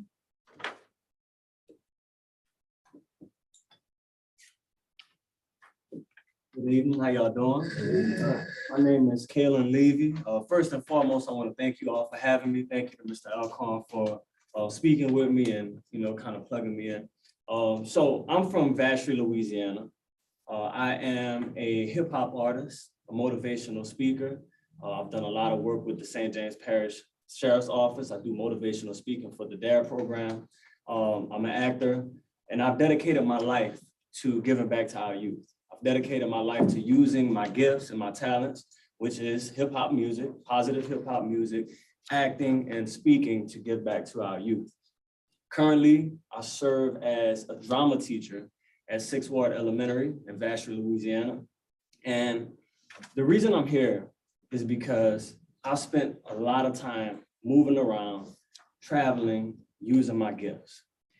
Over the last 3 years since I became a drama teacher at 6th Ward, I noticed the need for the arts, but not only for the arts, for positivity in our arts. I think that we can all probably agree, although the entertainment industry may not be the biggest industry in terms of year-to-year revenue, is probably the most influential on a year-to-year basis, right? The entertainment, it trickles down into the minds of our young kids and it affects them on a day-to-day basis. So instead of pointing the finger, playing the blame game, I decided to do something about it. I do a lot of shows in different schools and churches around the area, sometimes even nationwide. What I decided to do in my parish is create a festival. So I created K. Levy's Legends Music Festival. It will take place on May 13th, 2023 in Vacherie, Louisiana from 12 p.m. to 6 p.m. The address is 29393 Highway 3127. The reason I created Legends Fest is because every day I walk into the school and I deal with 4th through 6th graders.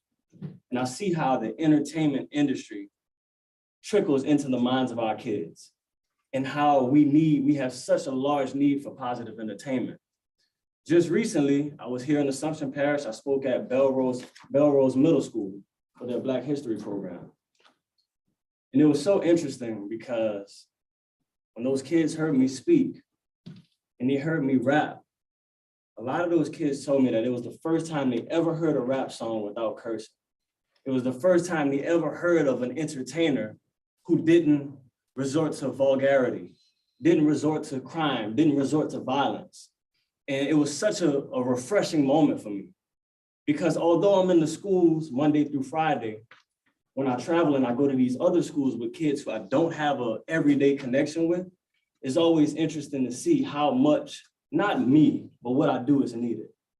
So what we ended up doing, we worked with one of the teachers who actually got me at the school, And one thing that we're gonna work on doing is getting those kids at Belrose Middle to the festival.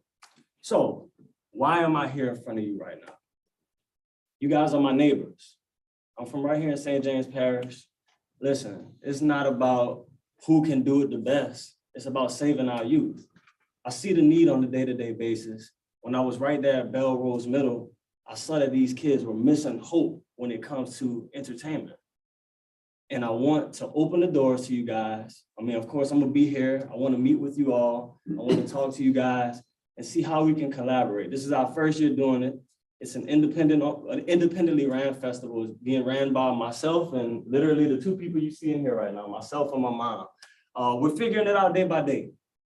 But I have the will, I have the purpose, and I have the mindset and the drive to do my part to save these children because they are our future.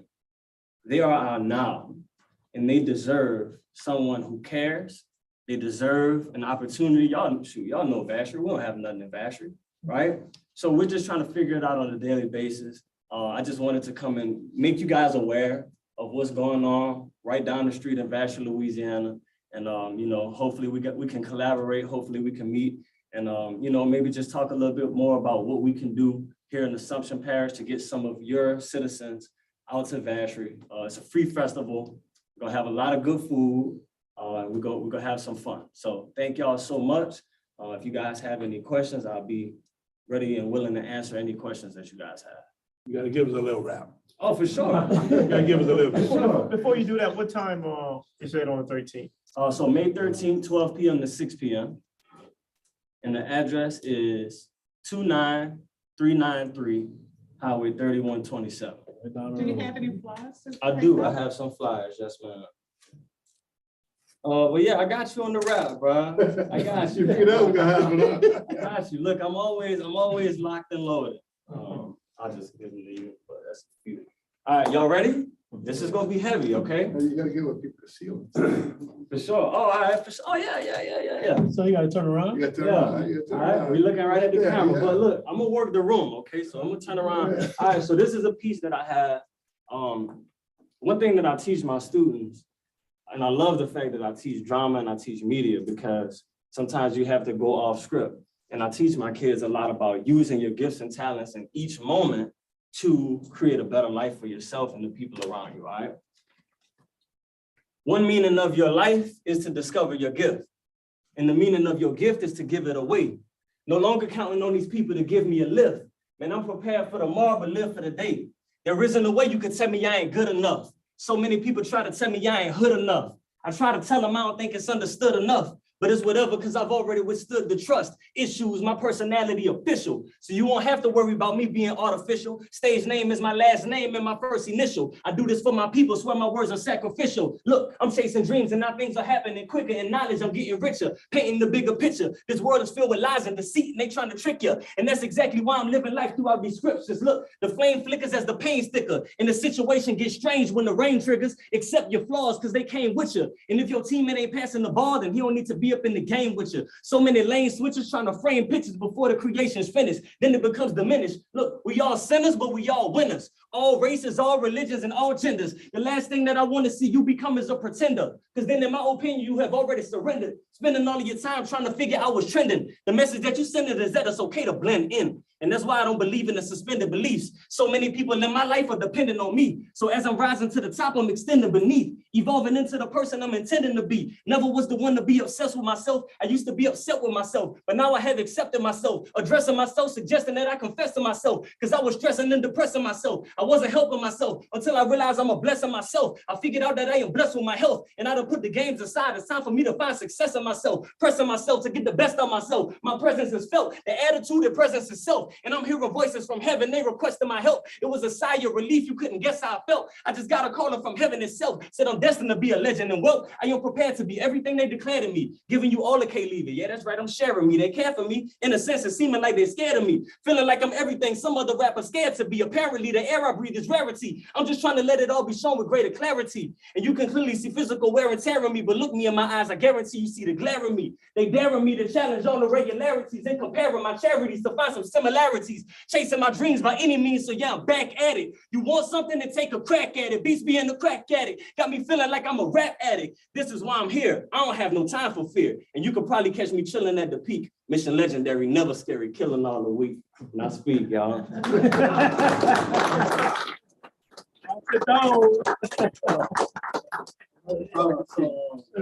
I just want to thank y'all. Well, first of all, did y'all enjoy? Yeah. So look, I'm here promoting the music festival. I better be able to rap, right? But thank y'all so much for just hearing me out. Look, this is our first time doing anything of this magnitude. I've done tours and stuff, but you know, trying to do a music festival in the big city of Vacherie, right? It's a huge undertaking, but it's been fun. It's been interesting to just, you know, get out and promote to people who may not be from Vacherie, but at the end of the day, y'all, we all big one family. So definitely want you guys to be a part of it. Thank y'all so much. And, you know, hopefully we see you guys out there. You pass them around? Best of luck to you. Yes, sir. Thank you. Thank you. Good luck. Thank you. Thanks for coming out, man. Appreciate y'all. Next item, discuss the ongoing project, Family Dollar new construction next to their business, Randy and Curtis Terrio.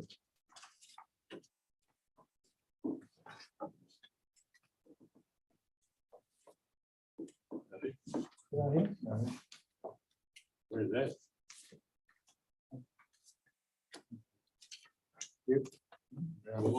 Move on. Item 11, discuss the bulky waste contract with Waste Depot, Mr. Brian Boudreaux.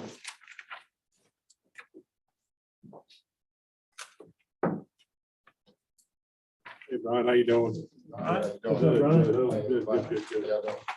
It's weird. A couple of times, Chris has some questions on bulky waste. I mean, I think that's one of the main reasons why, but you here today. Bulky waste, what your question was for? Yes, I know y'all had a meeting a few months ago, and it never was clear to bulky waste, tearing down trailers or houses. Are y'all gonna pick that up, or the residents need to get rid of that themselves? That's what I need to just have a clarity on. Well, yeah, I mean, I know the first criteria is does the house has a water meter on it? Is it, are they paying garbage? But the first step. So the question was, well, if they're not paying any services, they should be renting any services naturally.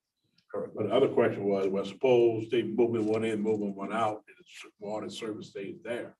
So from what I understand, it's still obligated to pick it up and only 4 cubic yards at a time. Correct on that? Correct, as far as depending on the debris. So as far as demolition, no, we do not pick up demolished homes. And I know we've all had a discussion about it. I thought that we had all came to an agreement on it. But as far as we will pick up, so our construction debris that we pick up is what we would consider small renovations. If you renovate your kitchen or a bathroom, you know, take some stuff out like that. But as far as demolishing a home, that is not a part of what we do. So that is on the resident as far as how they decide to get rid of that type of debris. But that is not on us as far as if they're It's not demolishing. massive. It's not massive. I mean, you know, tear down a mobile home, we talk about full 36-yard containers. Correct, yeah. Probably And minimum. It takes minimum. forever to pick that up at 4 cubic yards. That's stay on side the road for a long time. So the reason Mr. Carter That's asked, why I'm asking, because you saying one thing, and he just clearly state that, you know, they're not gonna pick that up, So so. I think you recognized before that there was an oversight in the contract that it wasn't mentioned. But as long as the resident is the one that tore it down, you would still continue to pick up the 4 cubic yards at the service. no, I think, Well, we'll revisit it because I can show you your own emails where you acknowledge that. There was an oversight of the amount of debris. We made an agreement when we first took the contract for 2 yards of construction debris, but there was an oversight in the contract. So therefore you all asked us to start picking up 4 yards. There was never an oversight as far as a demolished home, no. Well, I'm glad there was oversight on 4-yard, it's a 2 as opposed to 4, because most definitely we could use the 4, so. And you are picking up for? Yeah, we Somebody agreed turn to, out it was an oversight on our part, so we have. Cause I have a couple of spots that I think is a 4, and you only picking up half of it, and I question that sometimes, how- Well, I mean, I've done a presentation, I think like Right. 2 or 3 times. I've given you the information as far as, what 2 to 4 cubic yards would look like. So I think that's just, Well, I just see spots. I would like to see that presentation again, because I don't Okay, recall. look, we're getting off track right now. What we need to know right now, demolished homes, are they gonna be picked up or not? That's what we need to know. I think, and I had some conversation with the chairman, and I don't know if you want to share on that, but I think we need to look at some other measures relative to our constituents. To expect this company to pick up entire house or entire mobile home is absurd. So we need to make it a requirement. Either we go with, perhaps, if you're tearing something down, we go with a permit. It could be a permit without cost. But what it's going to involve, even now, when you got sites that are out of spec, you're requiring the parish manager to help to get those. In most instances, it's too far from the street, or it's under a wire. So we need the assistance of the parish manager. So if there is a requirement for a permit, again, that permit doesn't have to be with a cost, but what it would do is tie the parties together. And what would happen, that resident would be required to purchase the bins that's required to do it. A bin is, When you talk about tearing down a home or they're like a derelict structure, we request a derelict structure to be torn down, that contractor is liable to move it.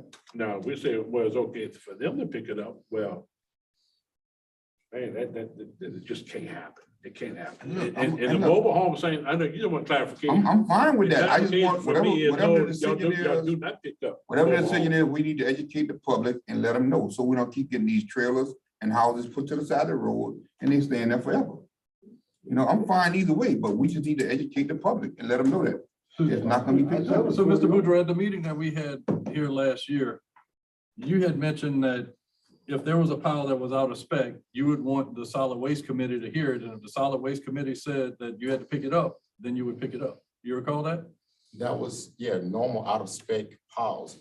Demolition is not a part. That was the topic of conversation, was demolition. No, it's not. Absolutely it was. That was. Well, I wasn't there. well, what I remember was when we talked about out of spec piles, there was going to be a mechanism put into place to where the two parties would get together with the parish manager and maybe a waste depot, but the solid waste committee was going to determine the factor. The full jury was going to determine the factor in the route we go and how we have whatever out of spec pile be picked up. That's the conversation I remember. I think when you say out of spec, That's the conversation. I think when you say out of spec, I think it's something totally different than demolition. Ain't the same thing. Or mobile home. Well, I mean, he sends a report out every month. Is everybody opening up their report and looking at Yes. the piles and which might be in their prospective districts? At that point, he should have the language in there if the piles are out of spec, if there's mobile home, if there's out of spec piles.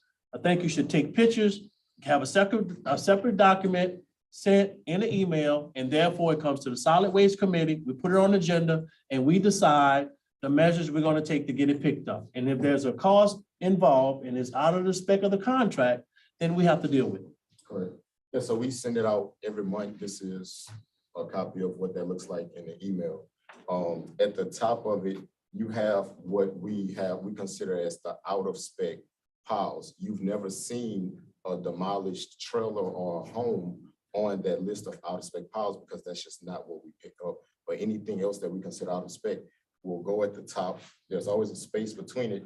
And then you'll have everything else that we pick up. If it's a large pile, we put that, hey, we picked up 4 yards or whatever, whatever the reason is, we'll pick up the 4 yards and we'll continue to pick it up every time that we make a pass. So we send this out every month. This is what we're trying to use as far as, working with them as far as if there is an out of spec pile, if there's something that's under a power line or under tree limbs, well, then we identify it first, we send it out to you all, and then you see if it's in your ward, and then you can relay that message to him, and then we can figure out a time for us all to get out there to maybe pull it from, get it from under the wires, get it from under the tree limbs, and then we could start servicing. That's what we spoke about in that meeting. Except for, it was, you were gonna contact the Public Works Department directly without the juror. I would need to look at, I don't remember that portion because I don't even have his number. That is correct. We never said I've that. never spoken to Mr. So that was, We gave him your number. Right, and at that time, there was a pile on Creole Street that needed to be addressed at that time. And y'all did work together to get that one done, but I know there are several other piles right now that are under power lines that are not being addressed. And my recollection is, I'm fairly clear that we, at that time, determined that you would work directly with the parish manager so that he get the equipment there to help you relocate that debris and haul it off. And at that time, you mentioned that it might mean that you haul more than 4 cubic yards to get rid of that pile so that his equipment was just out there that one day. you are correct about that, but my recollection as far as who contacts him, that is completely different. I mean, Mr. Alcon is stating the same thing that I said. Like, we decided that we would pick out the piles, we would send it to you all, and then you all would relay that message to him as far as a time and a date. But I mean, that's not a big deal. If you all would rather us work directly with him, then we'll just have to figure that Well, out. you would have to because you're on the truck. Right. And things change, so it makes sense that you would kind of type him and say, hey, I'm gonna be in the area in 30 minutes or the day before, whatever, but you gotta give them a little heads up, at least an hour or two. So, yeah, I mean, if the jury decides that that's how you would like to move forward, then we can, move forward in that capacity. Mr. Bourgeois, we look deeper into what's required for demolition, in particular with mobile homes. What's your thoughts on what we're looking at, or what would a resident be looking at relative to maybe bins and perhaps an amount? How many containers it may take and roughly an amount per container? I mean, to be honest, we're not really looking to take on that task. Our trucks are not equipped for, that type of debris. We do have other trucks that we could, bring in separately from that. I mean, if we would want to be like a last resort, we would rather you try to maybe get bins or something of that sort. But if it had to come down to us, then I mean, it probably would be, around the same price as the bins. Plus, we have to also we have to pick up the debris ourselves. So we would probably be looking around $700 per load to pick that up. On average, a mobile home, a single wide mobile home is probably about 90 to 100 cubic yards. And then you could double that for like a double wide. And a house is of a total different type of monster. So that kind of would give you an idea of what it would cost. Because our beds are 30 cubic yards. So on average, you're talking about 90 to 100 cubic yards per mobile home. I think it's kind of clear where we're going in this direction is. You got a demolition, the resident could be responsible for getting rid of it. Yeah, that's it. That's it. Yeah, agree. I think we need to advertise that and let them know. Okay, well, I guess before we get to that, I'd just like to maybe address again we need some way to understand what 4 cubic yards is. So if there's a pile on your list, I made this request before, I'm asking you again, whenever you submit this piles list to us, put an estimated quantity of the remaining cubic yards in that pile so that we know how many more trips we can expect to have it picked up. Because what you're saying is 4 cubic yards and what's getting picked up, I just don't agree that it's 4 cubic yards. I know there was a pile, you made two scoops. That's a pretty big grab if you can pick up 2 cubic yards per grab with your truck. And so how many cubic yards is your truck itself, your bed on your truck? As I stated before, it's 30 cubic yards. 30 cubic yards. Mhm. Okay. And So how many times are you going to dump out during the day while you're here? I'm sorry, How many times you going to dump out during the day while you're here? during the day. Per while- truck? I mean, that could vary. It depends on how much debris is out. I mean, I can't give you an exact estimate because it's a different amount. Just a of average. debris. I mean, it's a like I said, it's a different amount of debris every time that we come here. So I can't give you an average of how many times we're Once, dumping out. twice? And I would like to rebuttal, what does that have to do exactly? with- I'm not understanding your question. as Just far to as- see how many times, how much cubic yards you're actually picking up. So, to get an idea on how much you're dumping. Put the question this way, how many truckloads he picks up each month? Twice a month y'all come. How Correct. many truckloads? I y'all pick up understand in the the past? question. What I'm stating is that there's a different amount of debris every month. Some months it may be really a lot. Some months it may not be. So So in as other far words, as, number is what we are asking. sometimes I you're not understand that, filling but up I'm- the truck, right? I'm sorry. Sometimes you're not filling up the truck. I mean, yeah, no, we're normally full.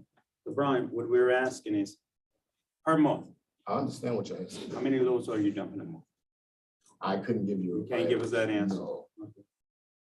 I mean, as long as we are, I would feel It's comfortable. just a giving- number. No, I know, It's just but a I'm saying I number. would feel comfortable giving you that if the parish was taking on the expenses that we're taking on.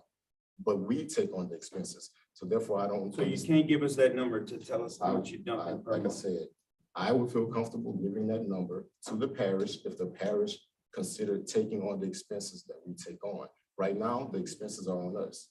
So therefore, it doesn't really matter how many loads we're dumping per month. Okay. I don't really All right, so understand. I think what we need to You do is, understand, you just don't want to ask. all right, I- we getting off track. There is one other item that we discussed in that meeting back last summer. That was a door hanger to notify the residents of why the rest of their pile wasn't picked up, whether it was out of spec or whatever. None of my constituents have received any notification from Waste Depot as to why the pile wasn't picked up. Correct. I would like to go back to your last statement. You did ask that we start putting the amount of debris that was left over. But as I told you in that special meeting that we had, that's not something that I feel comfortable doing. One, because we do not know what amount is left over. And two, most residents, after we pick up, usually go back and put more debris out. So therefore, if I give you a number, you, Mr. Leroy, will be holding us accountable to that number. And then you have the residents come back and put more. And then you say, Mr. Boudreaux, that's not what you told me. So I do not feel comfortable putting in that report, oh, I guesstimate this amount left over. So once again, like we had in that meeting, that is not something that I would like to do because I don't want to be held accountable for an amount of debris that I have no control over. The problem is that we're being held accountable to what's being picked up by each resident, and we have no control as to how much you're picking up. So if you don't know how much they got left, how much you know you're picking up? Because as in our. If you can't, Well, would you figure like, you would you like got for me four to? yards left on the ground, how you know you're picking up 4 yards? So Mr. Pondville, as our conversation that we had on the phone the other day, when we pick up a pile of debris, our grabs can pick up between 2 to 4 yards of debris with one grab, depending on the debris.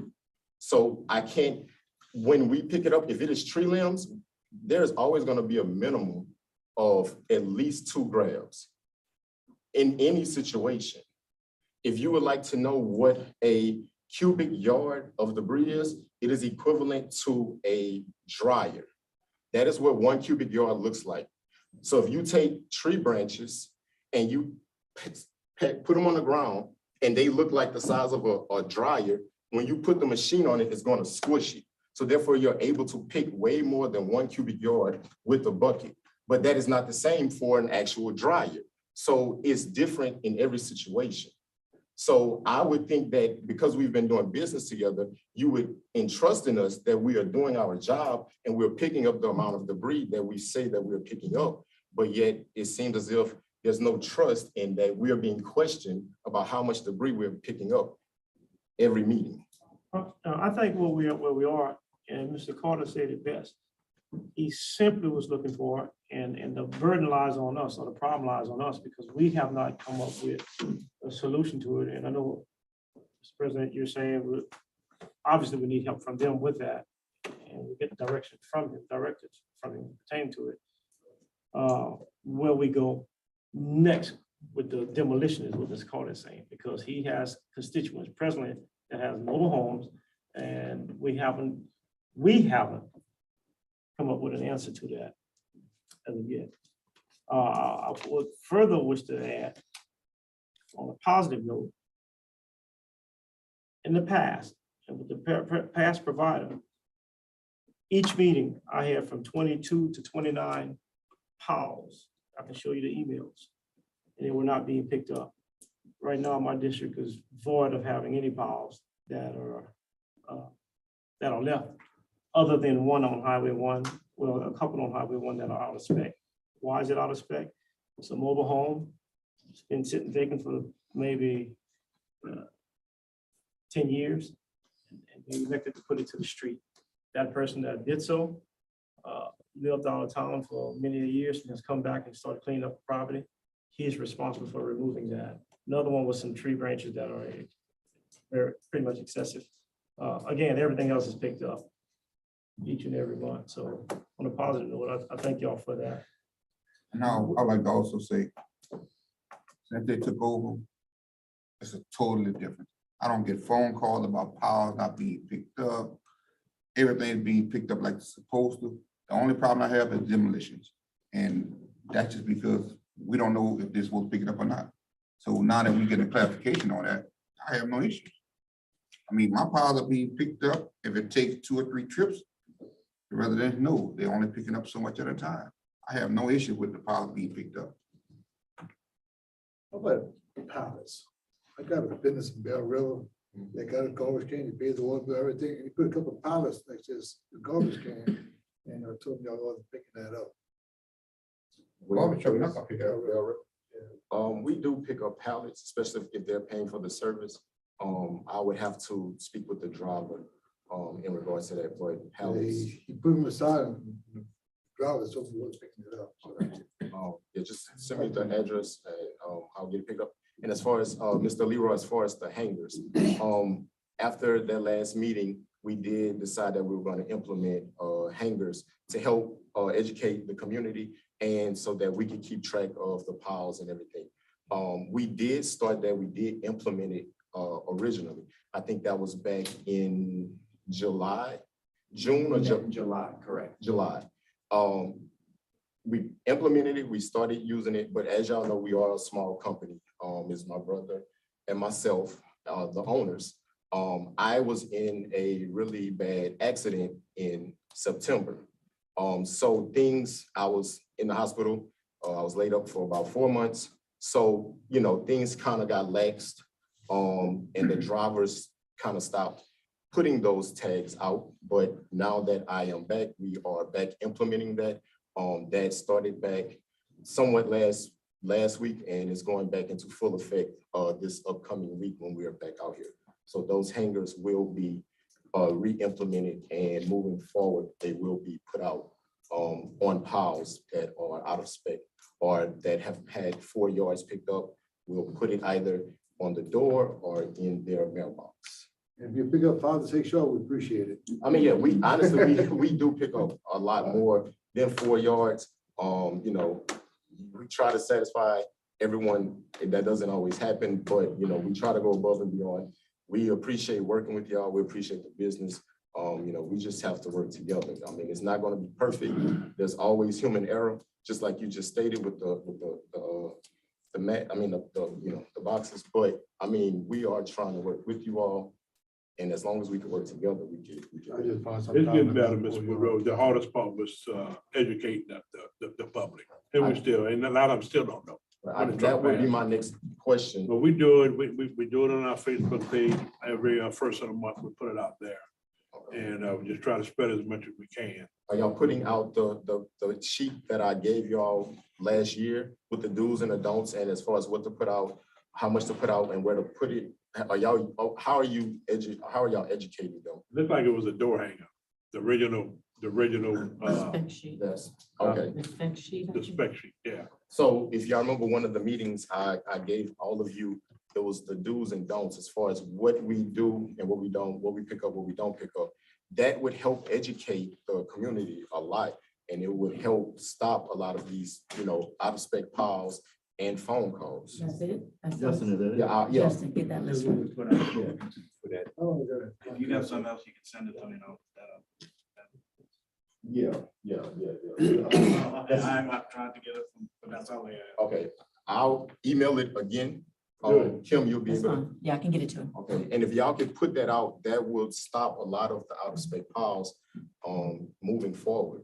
We just have to educate them. And One once thing we, I ask, man, when you pick it up, you think you got 4 yards, don't leave a yard there when you leave it. no, You we- follow me? yeah, Don't- we don't. It got better. I was really frustrated at the beginning. It's getting better. The one issue that I have is the one under the power lines. If you could work directly with Mr. LeBlanc and have those picked up, I mean, I have some that have been there for months. And that's just miscommunication between us, because like I said, I thought it was going to be the jurors speaking with him and then relaying it, but I'm guessing you all, like you said, you would like for us to work Well, at together. that meeting, I don't know if you recall, we talked about that. It was easier for you to have one point of contact instead of 9 points of contact. That's why we talked about doing it that way. We were trying to prevent you getting 9 different phone calls, and that's why I think the direct communication with the parish manager would make the most sense, but just get Paul's number, and then you guys can continue to do that moving forward. Yeah, you line up skid load or whatever. And it's done. That any. Good, are you healed up? I'm about 95%. And can you provide to Kim also the copy of the out of spec hangers? And you're gonna be putting those directly on the piles? No, on the door, because, Okay. so they'll either go on the door, or if there's a mailbox next to it, it'll be the mailbox. Okay, just provide that. So again, we can put that out into the public. So if you get this on your pile or wherever you're gonna place it, that'll provide an explanation. I think that'll increase communication, which then cuts down on the calls that the jurors will be receiving. And so we have the address and everything, and then we'll check off what the reason is. Now, we will not put that on every single pile every time. The only piles that may get that is if it's a large pile and it's 4 yards, we pick up the 4 yards and there's still more continuously, then we'll continue to put it. But as far as an out of spec pile, we'll put it that first time on the door hanger, but we won't continue to put it every trip. Sure. All right, thank y'all. I guess the jury, our part is to put on Facebook. We need to write in the paper that all demolition would not be at the owner's expense. Whole home demolition. Whole home demolition. Does He waste mentioned program, if it's a residential that's doing a small remodel, he would pick up. Small those remodel, items. we're talking about total demolition. does waste pro bring bins like waste management used to do? Yeah, they do. Yeah, they do. Yeah, they do. You can tell them to go ahead and deal with waste. Yeah, you get 4 years. No, I'm talking about somebody tearing something down, they can get it Yeah, done. it could be an expense. Those 3 years. No, they put it down, they pick it up. No, they pay for it. We'll advise, advertise that any home demolition, mobile home demolition is responsible. Next item, request approval of resolution renaming the LA 1247 bridge in honor of Lieutenant Commander Glenn Day. Mr. Narcan. Yeah, we all had several phone calls honoring, looking at name, a street, a road, a bridge for Lieutenant Commander Glenn Dago. That was a POW several years ago and passed away last year. So several conversations, like a lot of his friends would prefer having a bridge. So being in Laberville, he being from Laberville, I will get a resolution made up, put together and honoring, asking the state legislator, I know Chad Brown's involved and Barrow Amity getting the bill passed through to have this bridge, right in front of the Loudonville Church, which is LA 1247 bridge, be named in his honor. So I'll make a motion that they will, Second. the resolution I'll get put together, and I have to come back to y'all, but to name that bridge in his honor. We have a motion to approve a resolution by Mr. Nakam. Second by Mr. Diaz. All in favor? Aye. Opposed? Motion carried. And of course, you can get that resolution to both Representative. I'm gonna get it. I He's gotta gotta get get it. it first. Okay. You gotta get it from them first. I got all the So stuff he to did put it- I gotta pre-file put it the bill together. Oh, you did? for this session. Okay. Yes. Already done. Next item, request approval of extension of solar farm moratorium indefinitely until the adoption of an ordinance pertaining to land development application and permitting of solar farms is complete. Mr. Clemo. Just request that y'all extend the moratorium. It's supposed to end, I think, at the end of last month. So, well, yeah, so after the meeting last week, Michael suggested I would just do it indefinitely until we can finish the ordinance. Entertain a motion, Mr. Diaz. Second that motion. Second by Mr. Alcorn. All in favor? Opposed? Motion carried. Request approval of proclamation declaring National Community Development Week, April 10th through 14th, 2023. So move.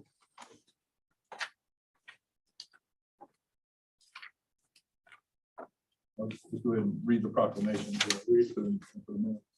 Whereas the Community Development Block Grant Program has operated since 1974 to provide local governments with the resources required to primarily meet the needs of low and moderate income persons. And whereas the Community Development Block Grant Program is among the few remaining federal programs available to address the needs of low and moderate income persons in small cities. And whereas the Community Development Block Grant Program has provided the state of Louisiana with important and flexible assistance to meet the needs of low and moderate income residents of small cities by funding sewer, water, and street improvement projects, economic development projects, and other public improvement projects. And whereas Congress and the nation acknowledge the critical value of the Community Development Block Grant Program and the significant projects that rely on its funds for support. And whereas the week of April 10th through 14th, 2023 has been reserved for recognition and appreciation of the Community Development Block Program. So move. Motion by Mr. Nakam to approve the proclamation, seconded by Mr. Johnson. All in favor? Aye. Opposed? Motion carried. Request approval of proclamation declaring Fair Housing Month, April 2023. So this resolution states, whereas the Federal Fair Housing Act of 1968 as amended states that no person shall be subjected to discrimination because of race, color, religion, sex, handicap, familial status, or national origin in the sale, rental, or advertising of dwellings, in the provision of brokerage services, or in the availability of residential real estate related transaction, including lenders, builders, and homeowners insurance companies. And whereas the state of Louisiana passed the Louisiana Equal Housing Opportunity Act, which allows the Louisiana Attorney General's office to enforce fair housing laws. And whereas the Parish of Assumption desires to promote fair housing practices throughout the community, and in particular regard to those programs providing housing assistance to area residents. Now therefore be it resolved that the Assumption Parish Police Jury does hereby proclaim April as Fair Housing Month in order to raise public awareness about the requirements of the fair housing law. Motion by Mr. Johnson. Second by Mr. Carter. All in favor? Aye. Opposed? Motion carried. Request approval of council, I'm sorry. You're right. All right, approval of Council on Aging agreement between DOTD and Assumption Parish Police Jury for the purpose of providing public transportation services with the non-urbanized portion of the parish. So move. Motion by Mr. Como. Second. Second by Mr. Diaz. All in favor? Aye. Opposed? Motion carried. Request an update from an AT&T representative relative to the poor cell service within Assumption Parish. I'll put that on the agenda. I'd like to get a representative from AT&T to come out.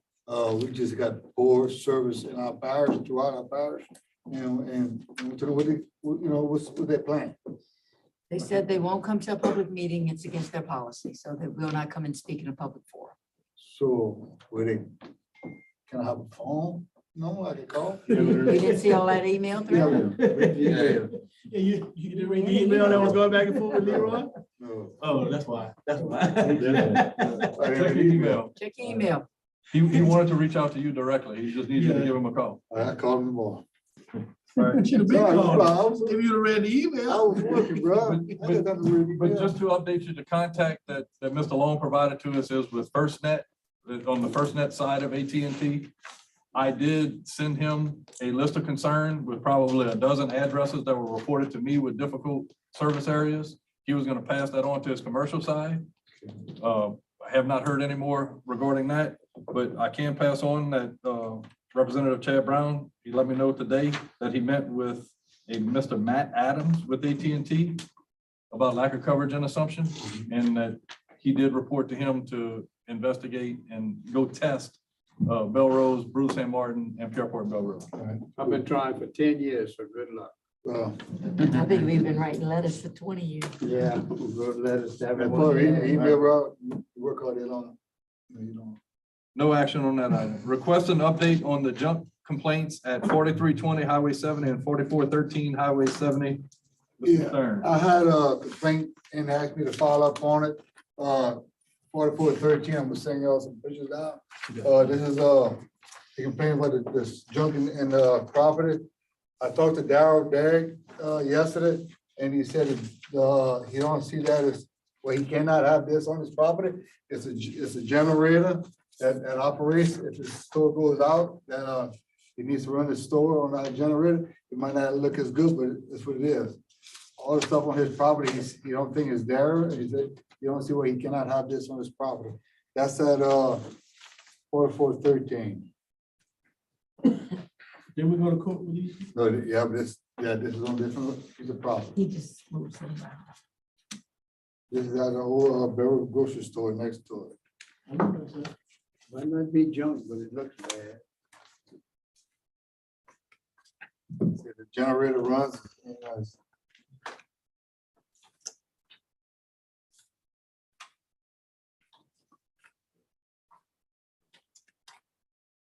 So when he's saying they work, it's not junk, right? That's right. It's in the front, oh, it's in the front. All in front of the store, in front of the side of the store. He says it's work, it's work. So I'm asking the jurors, follow up on this, you know, which opinion on how we should move forward with this. What's your opinion? The operator, if it works, I can't, you know. It's terrible. It works, I can't,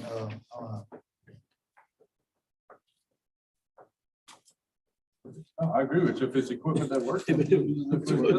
Now, he also have, we have another, he sent 2020, I mean, 4320, Highway 70.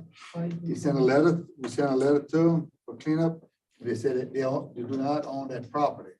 But if we apply on Highway 4320, that's the old Mr. Muffler shop. Next door to Mr. Muffler is I give the paperwork to Attorney Mike. And Mike could file into that's the same property we brought into court on. And Mike, And I'm gonna look into the settlement agreement that was signed. I think that was 2015 or when I started. And we'll just see what the parameters of that agreement, what they were. And if there's anything that's out of sorts, we can send a follow-up letter and just see if we can reinstitute that agreement. I do know that the attorney that worked on that case is no longer in Parish. So we'll have to find out if they're still represented or just communicate with them directly. But I told Byron I would handle that if that's what the jury wanted me to do. and that's what I recommend. All right, we have a motion by Mr. Mathern that we have Mr. Calabro follow up in reference to the settlement agreement from a few years ago for this same property. So 4413, where it's going to be declared that that's not junk, it's okay. Is that correct? Correct. Okay. Good. You gonna say it's junk if the man say his stuff is working? That's right. If he need the old generator to run his store if his power goes out. You can't deem his junk if he says work. Got a motion for Mr. Mathern, and that'll be for, is it 4320 or is it 4318? 13. Man, I can look, they got them all mixed up. I ain't gonna lie to you, you know, You want It's my 43.20. 43.20. 20, yeah. That's the old Mr. Muff. No, that's those stores. That's the old. It's the one that's- Yeah, on here, on the paperwork, they got that address. It's on the paperwork. Yeah, your motion is for Mr. Clever to follow up on the property adjacent to Mr. Muff, that's right. Right. Right. Yes. Other motion. I'll second that motion. Got a second by Mr. Pineville. All in favor? Opposed? Motion carried. Request approval to reappoint Mr. Robert May So to moved. the Recreation District Number 1 by Lewis. Second. Motion by Mr. Como, second by Mr. Johnson. All in favor? Opposed? Motion carried. Item 20, request approval of an occupational license for M4 Thrifting in Pierreport, Dogs to Envy LLC in Laverdale, Sweet Pea and Pup LLC by Lewis, Jeans Hairstyling, Napoleonville, Hair by Leslie, Napoleonville, Bayou Balage, Napoleonville, Jeannie's Touch, Napoleonville, Hop In, number 564 in Pierreport, and Every Memory Counts by Lewis. So moved. Motion by Mr. Nakane, second by Mr. Pineville. All in favor? Aye. Opposed? Motion carried. Request approval of the liquor license application for Hop In number 564, 3175 Highway 70 South, Pierreport, convenience store. So it's basically a name change. This is the old Cracker Barrel. So moved. Second. Motion by Mr. Alcorn, second by Mr. Johnson. All in favor? All right. Opposed? Motion carried. Just hang on. We do have some deviations. We have 5. Okay, the first one I have is to request approval to hire a grants coordinator. The second one is to request a resolution that the jury will maintain the 2 new culverts to be installed on Highway 70. The third would be to request annual approval for the participation in the Child Abuse Awareness Month, April, planting a pinwheel garden on the courthouse levee. The fourth would be a temporary liquor license for Crew of Xanadu at CSL Ballpark. The fifth would be, no, I'm sorry, that's right. The fifth would be request approval for the parish manager to attend the LPESA conference May 3rd through 4th in Sheraton, Louisiana for $350. The final would be request authorization to replace an AC unit at the jail for $14,950 that is out. Motion deviate. Second. I have one other item to add to that is selection of a project for the LWI round 2 application. It's time sensitive. Motion deviate. Second. You motion to deviate. You added it? I got it. Motion deviate by Mr. Nakane, second by Mr. Johnson. All in favor? Aye. Opposed? We now deviate. First item is approval to hire a grants coordinator. Yes, we, in conducting some interviews for the permanent officer, and also in coordination with Mercedes, we found another candidate that we feel that would be hopefully very beneficial in that department. She brings to the table more expertise and knowledge than previously. So I think we should give her a try. Yes. All right, what's your recommendation? Megan Hedges, grade 8, step 6, with negotiation authorization up to $42K. I've got a motion by Mr. Diaz that we hire Miss Megan Hedges for the grants coordinator position. Second by Mr. Johnson. All in favor? No, public comment. All right, since there's a deviation, we'll call for public comment for each item before we call for a vote. This time, any public comment? First call, second call, last call. We have a motion on the floor. All in favor? Aye. Opposed? Motion carries. Question. Too late. We passed. No, I just want to this young lady will be coming on board. We've already allocated 15,000 for previous grants that South Central Plan Development is doing. So are we going to shift gears? We're going to let them continue doing what they're doing? Let them. Let Well, me let them- finish that. So they have this, I see they have the CDBG. They also got the Land and Water Conservation. They just submitted the last one for the, what's the last one they just submitted? The rec trails, The TAP. The TAP. alternative trails, Right. alternative transportation. All right, so they got two left to do. That's it. And what else? They have that one? No. No, I'm talking about what South Central Planning has. Okay. So she'll pick up, She cannot do an LCDPG. what's, okay, period. There's nobody in our house, in our staffing can do that. We have got to contract with South Central Planning to be able to administer that. Yeah, for the next, another discussion down the road, I would recommend we keep South Central Planning on $15,000 to $20,000 a year retainer to do grants that we can't. That we can't do in-house and let them administrate. But some have admin money that they can That get. can so, keep, yeah. yeah. But that's discussion. Just trying So, to see where this goes. Next item, Very quick, when we say use our funds for that, but there's also funds that South Central Planning is also aware that, again, through the Region 3 meeting, the state does have funds to help us in this regard. So I don't think we tap into that. Be either call a guy coming or people. for the I-10 money or something like that, Yeah, that was funding for. that's not happening. No, yeah. Mr. Johnson, at the meeting, at the conference, there was a meeting as it pertains to the IGA. They don't know where they're going with it. So he's right. Let's stick to the deviation. Yeah. Really, truly, it's a lot of You're deviation. overwhelming somebody that's not even here yet. our next item is for the jury to maintain culvert installation. Yes, DOTD contacted Joseph. Yes, they're requesting for the permit where we're placing 2 culverts across Highway 70. We're trying to get that permit in line so that we can get the contractor that's out there to assist in doing it. They're requesting a letter on parish letterhead, basically stating that the parish will maintain those drainage structures. And I would use the word drainage structures in the letter because then that would cover us for the future when the pumps are put in. But this is strictly to get us the permit to get the culverts in place as quickly as we can. We're trying to get out in front of the contractor that's now paving the Highway 7. Motion to approve the letter. We don't have any responsibility of maintaining the road bed. No, ma'am. No, sir. No, sir. Just to drain. That's why I'm saying. I'm saying use the word drainage structure. Okay. Motion by Jamie, second. Motion by Mr. Ponville, second by Mr. Johnson, all in favor? Public comment. On every item. Any public comment? First call, second call, last call. All in favor? Opposed? Motion carried. The next item is requested by Ms. Abear for April to be Child Advocacy Month. No, she wants to have annual approval to participate in the pinwheel garden on the courthouse levy. Oh. So she doesn't have to come back every year to do this. Right, so this is part of the April for the Child Advocacy Awareness. The motion by Mr. Alcorn, second by Mr. Diaz. All, any public comment? First call, second call, last call. All in favor? Opposed? Motion carried.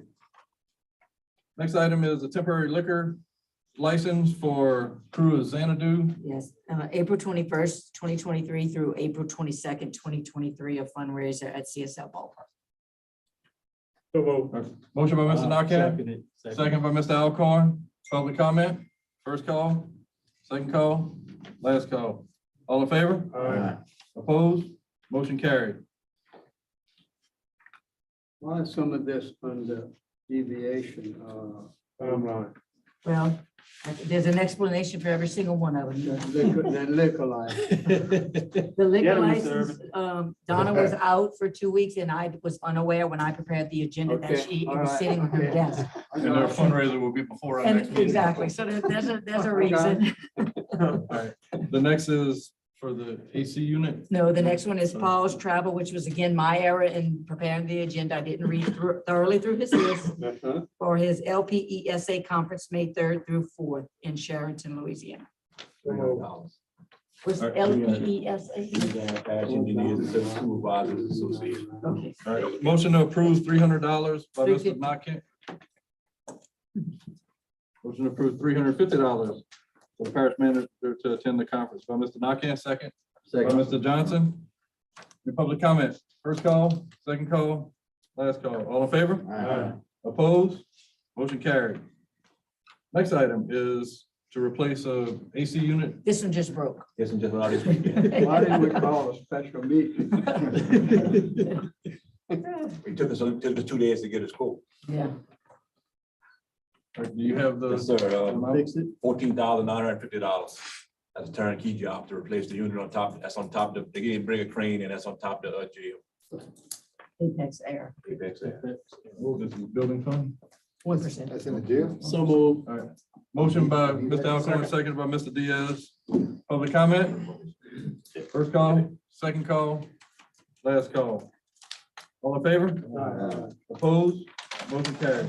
Yours. I thought the sheriff was here to take up that fund. That expense. You get it for support. All right. I didn't need the air conditioning. Sounds like he's getting hot. The next item I have is for, and Mr. Lusky maybe can elaborate on this. So we're watershed initiative project in round one.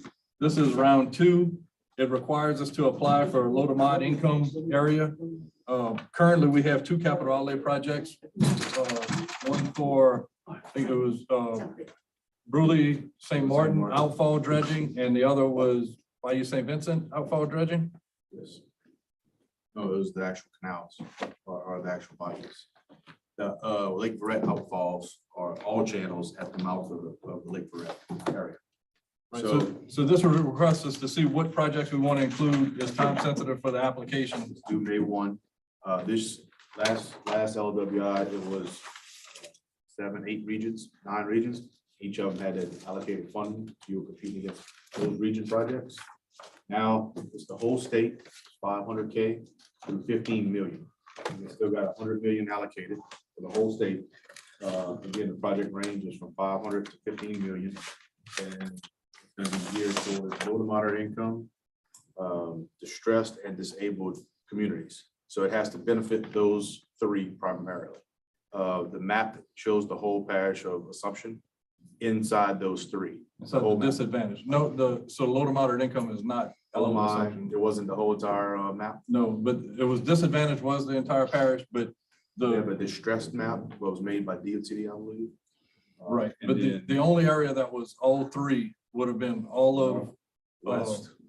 right, the north Northeast. end of the parish with, that would drain basically LA1 or 308, and then all of Bruley St. Vincent. Rule of St. Vincent, let's do the Rule of St. So, Vincent. so the canal I got down Shelby Road wouldn't be included in that? No, No, that's not Wait, income. wait. I know a large percentage of my district is low to mod. Right, it's just what is needed done in there as far as for dredging. That's, so we Yeah, had a I- priority list. in No, our- I need to be called on this. I've got Himalaya Canal. I got a lot that needs to be dredged in my area. Himalaya, Bayou St. Vincent, Ponce is being done. Well, Lavender, Baker, I'm not worried about Bayou Ponce. Napoleon, William, Gottschall, Brule St. Martin, Marais, Bayou Lewis. We don't have any problems down in Gulfport and Bell River. I make a motion that we go with Bayou St. Vincent. Second. So I believe the application could be for multiple outfalls, not just a single Right, if outfall. we just right? say. That kind of money, of course. Y'all don't dredge the And I canal, can't y'all answer dredge yes. the road. Well, We I do mean, multiple channels, multiple waterways. So let's do everything you got on paper. It's up to 15 million. What kind of match? None. None. So we don't know what the sweet spot is to compete against the whole state. So if it's 500 to 15 million statewide, and the idea is that it's going to positively impact, benefit the LMI distressed, which is a map, distressed and disadvantaged. So the northeast of the parish around towards the lower, so northeast and east side. So I understand applications due May 1st. It's May 1st, so on this round, it's 12 sections that you have to put into the portal. And under each section, there's 4 or 5 questions, so it's like 60, and there's no save button. So the new grants administrator or coordinator, or Mr. Tommy, will be pushing that button and applying. And what it is it goes in and fills this out. It's a pre-app. They're gonna review all of them that come in, and then they're gonna say, this one's worthy, this one's good, this one's not, this one's not. They're gonna create a list of which ones are that they want to see move forward. And then they're gonna ask more details. They're gonna go into it. And then, but right now, up front, there's no BCA, no benefit cost analysis, don't look at flooded structures. You don't have to, we're still gonna put in for letters of request. Still need to do that. Not letters of support. But, so there's still gonna be some things in there, but this would be to pass, also introduce, but now pass a resolution that the whole jury is in support of the project. Do we have time so that at our next meeting, we could look at the list and you could let us know based on there was a scoring method as to what projects would score higher? Right.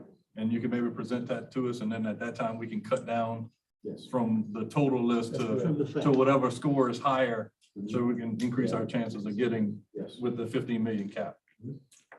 Yeah, you got some definitions for, I know what low to moderate is. What Yes, what is so determined there- distress? I'll email everyone a link to a map that he sent me that shows the parish with the overlays for each of those categories. You can do aerials, you can add the street views, you can do whatever, and it's all layers, turn on or off. You can see inside this area, and that's the map being used by the judges. Those sites will be working. You have enough time to have it To submitted. put it in after the next meeting.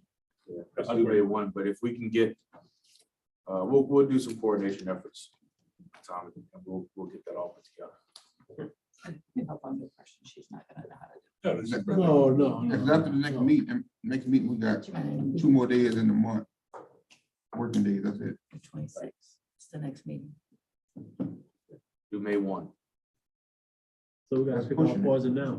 No, I have a special meeting, huh? Special meeting, I don't have a problem. Brutal St. Vincent Canal and Himalaya Canal. You need 2? You get 2? More. We got Bizers, we got. You good? I want to go up and go down. Ruler St. Martin is at 4.2 million.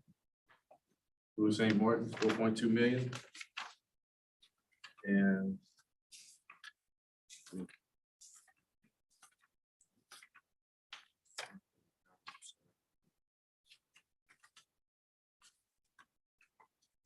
what was the other one? Himalaya. 1.5. Himalaya? Yeah, 1.5. So Bruce St. 4.2. Vincent, what did Bruce St. Vincent at? That much.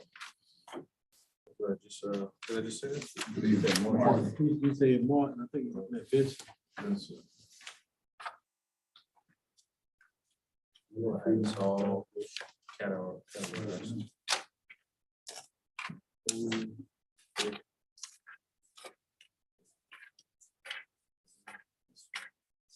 Like St. Vincent, 8.9.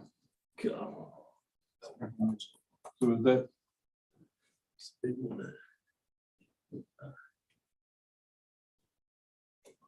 I think we put all 3 of those and we had the. 3 separate ones, or put them all together and say 15 million. Just All 3. what you think, Jacob? And just to make you all aware, while States compete. Taka Falls landing is out presently for the boat launch. Lower Texas, which is that Himalaya Canal, is being used an awful lot as we speak. I would say independently. Because they might want to do one, but not all 3, 15. If you Put them cap all it at separately. 15, put them all separate, three different ones, and write up the impacts that each one benefits separately. Why we gotta use it? They like it, they can all 3. They don't like any of them, or they like 1 out of 3, they gonna kick the whole thing out. Right. So And you have 100 million throughout the state, 15 million is the cap. So, 50 million to cap. so do you put in 12 million, 13 million and ask? Make a motion that we Or do do all you 3. put all 3 separately and let them choose their poison? Both of them still. We do all 3 separately. 3 separate. All right, so a motion by Mr. Johnson to do all 3 separately. Second by Mr. Carter. Public comment, first call, second call, last call, all in favor? Opposed? Motion adjourned. Jacob, do you need 3 separate resolutions? Yes. Friday, 8:30 to 9 o'clock, we're gonna do a ribbon cutting ceremony at Lee Drive in the fire station. Bus stats also.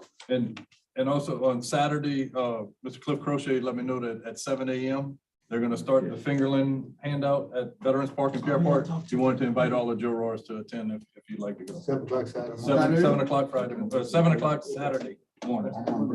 Be in Robin, Louisiana. Motion to adjourned by Mr. Nakane, second by Mr. Diaz, all in favor? Opposed, motion carries.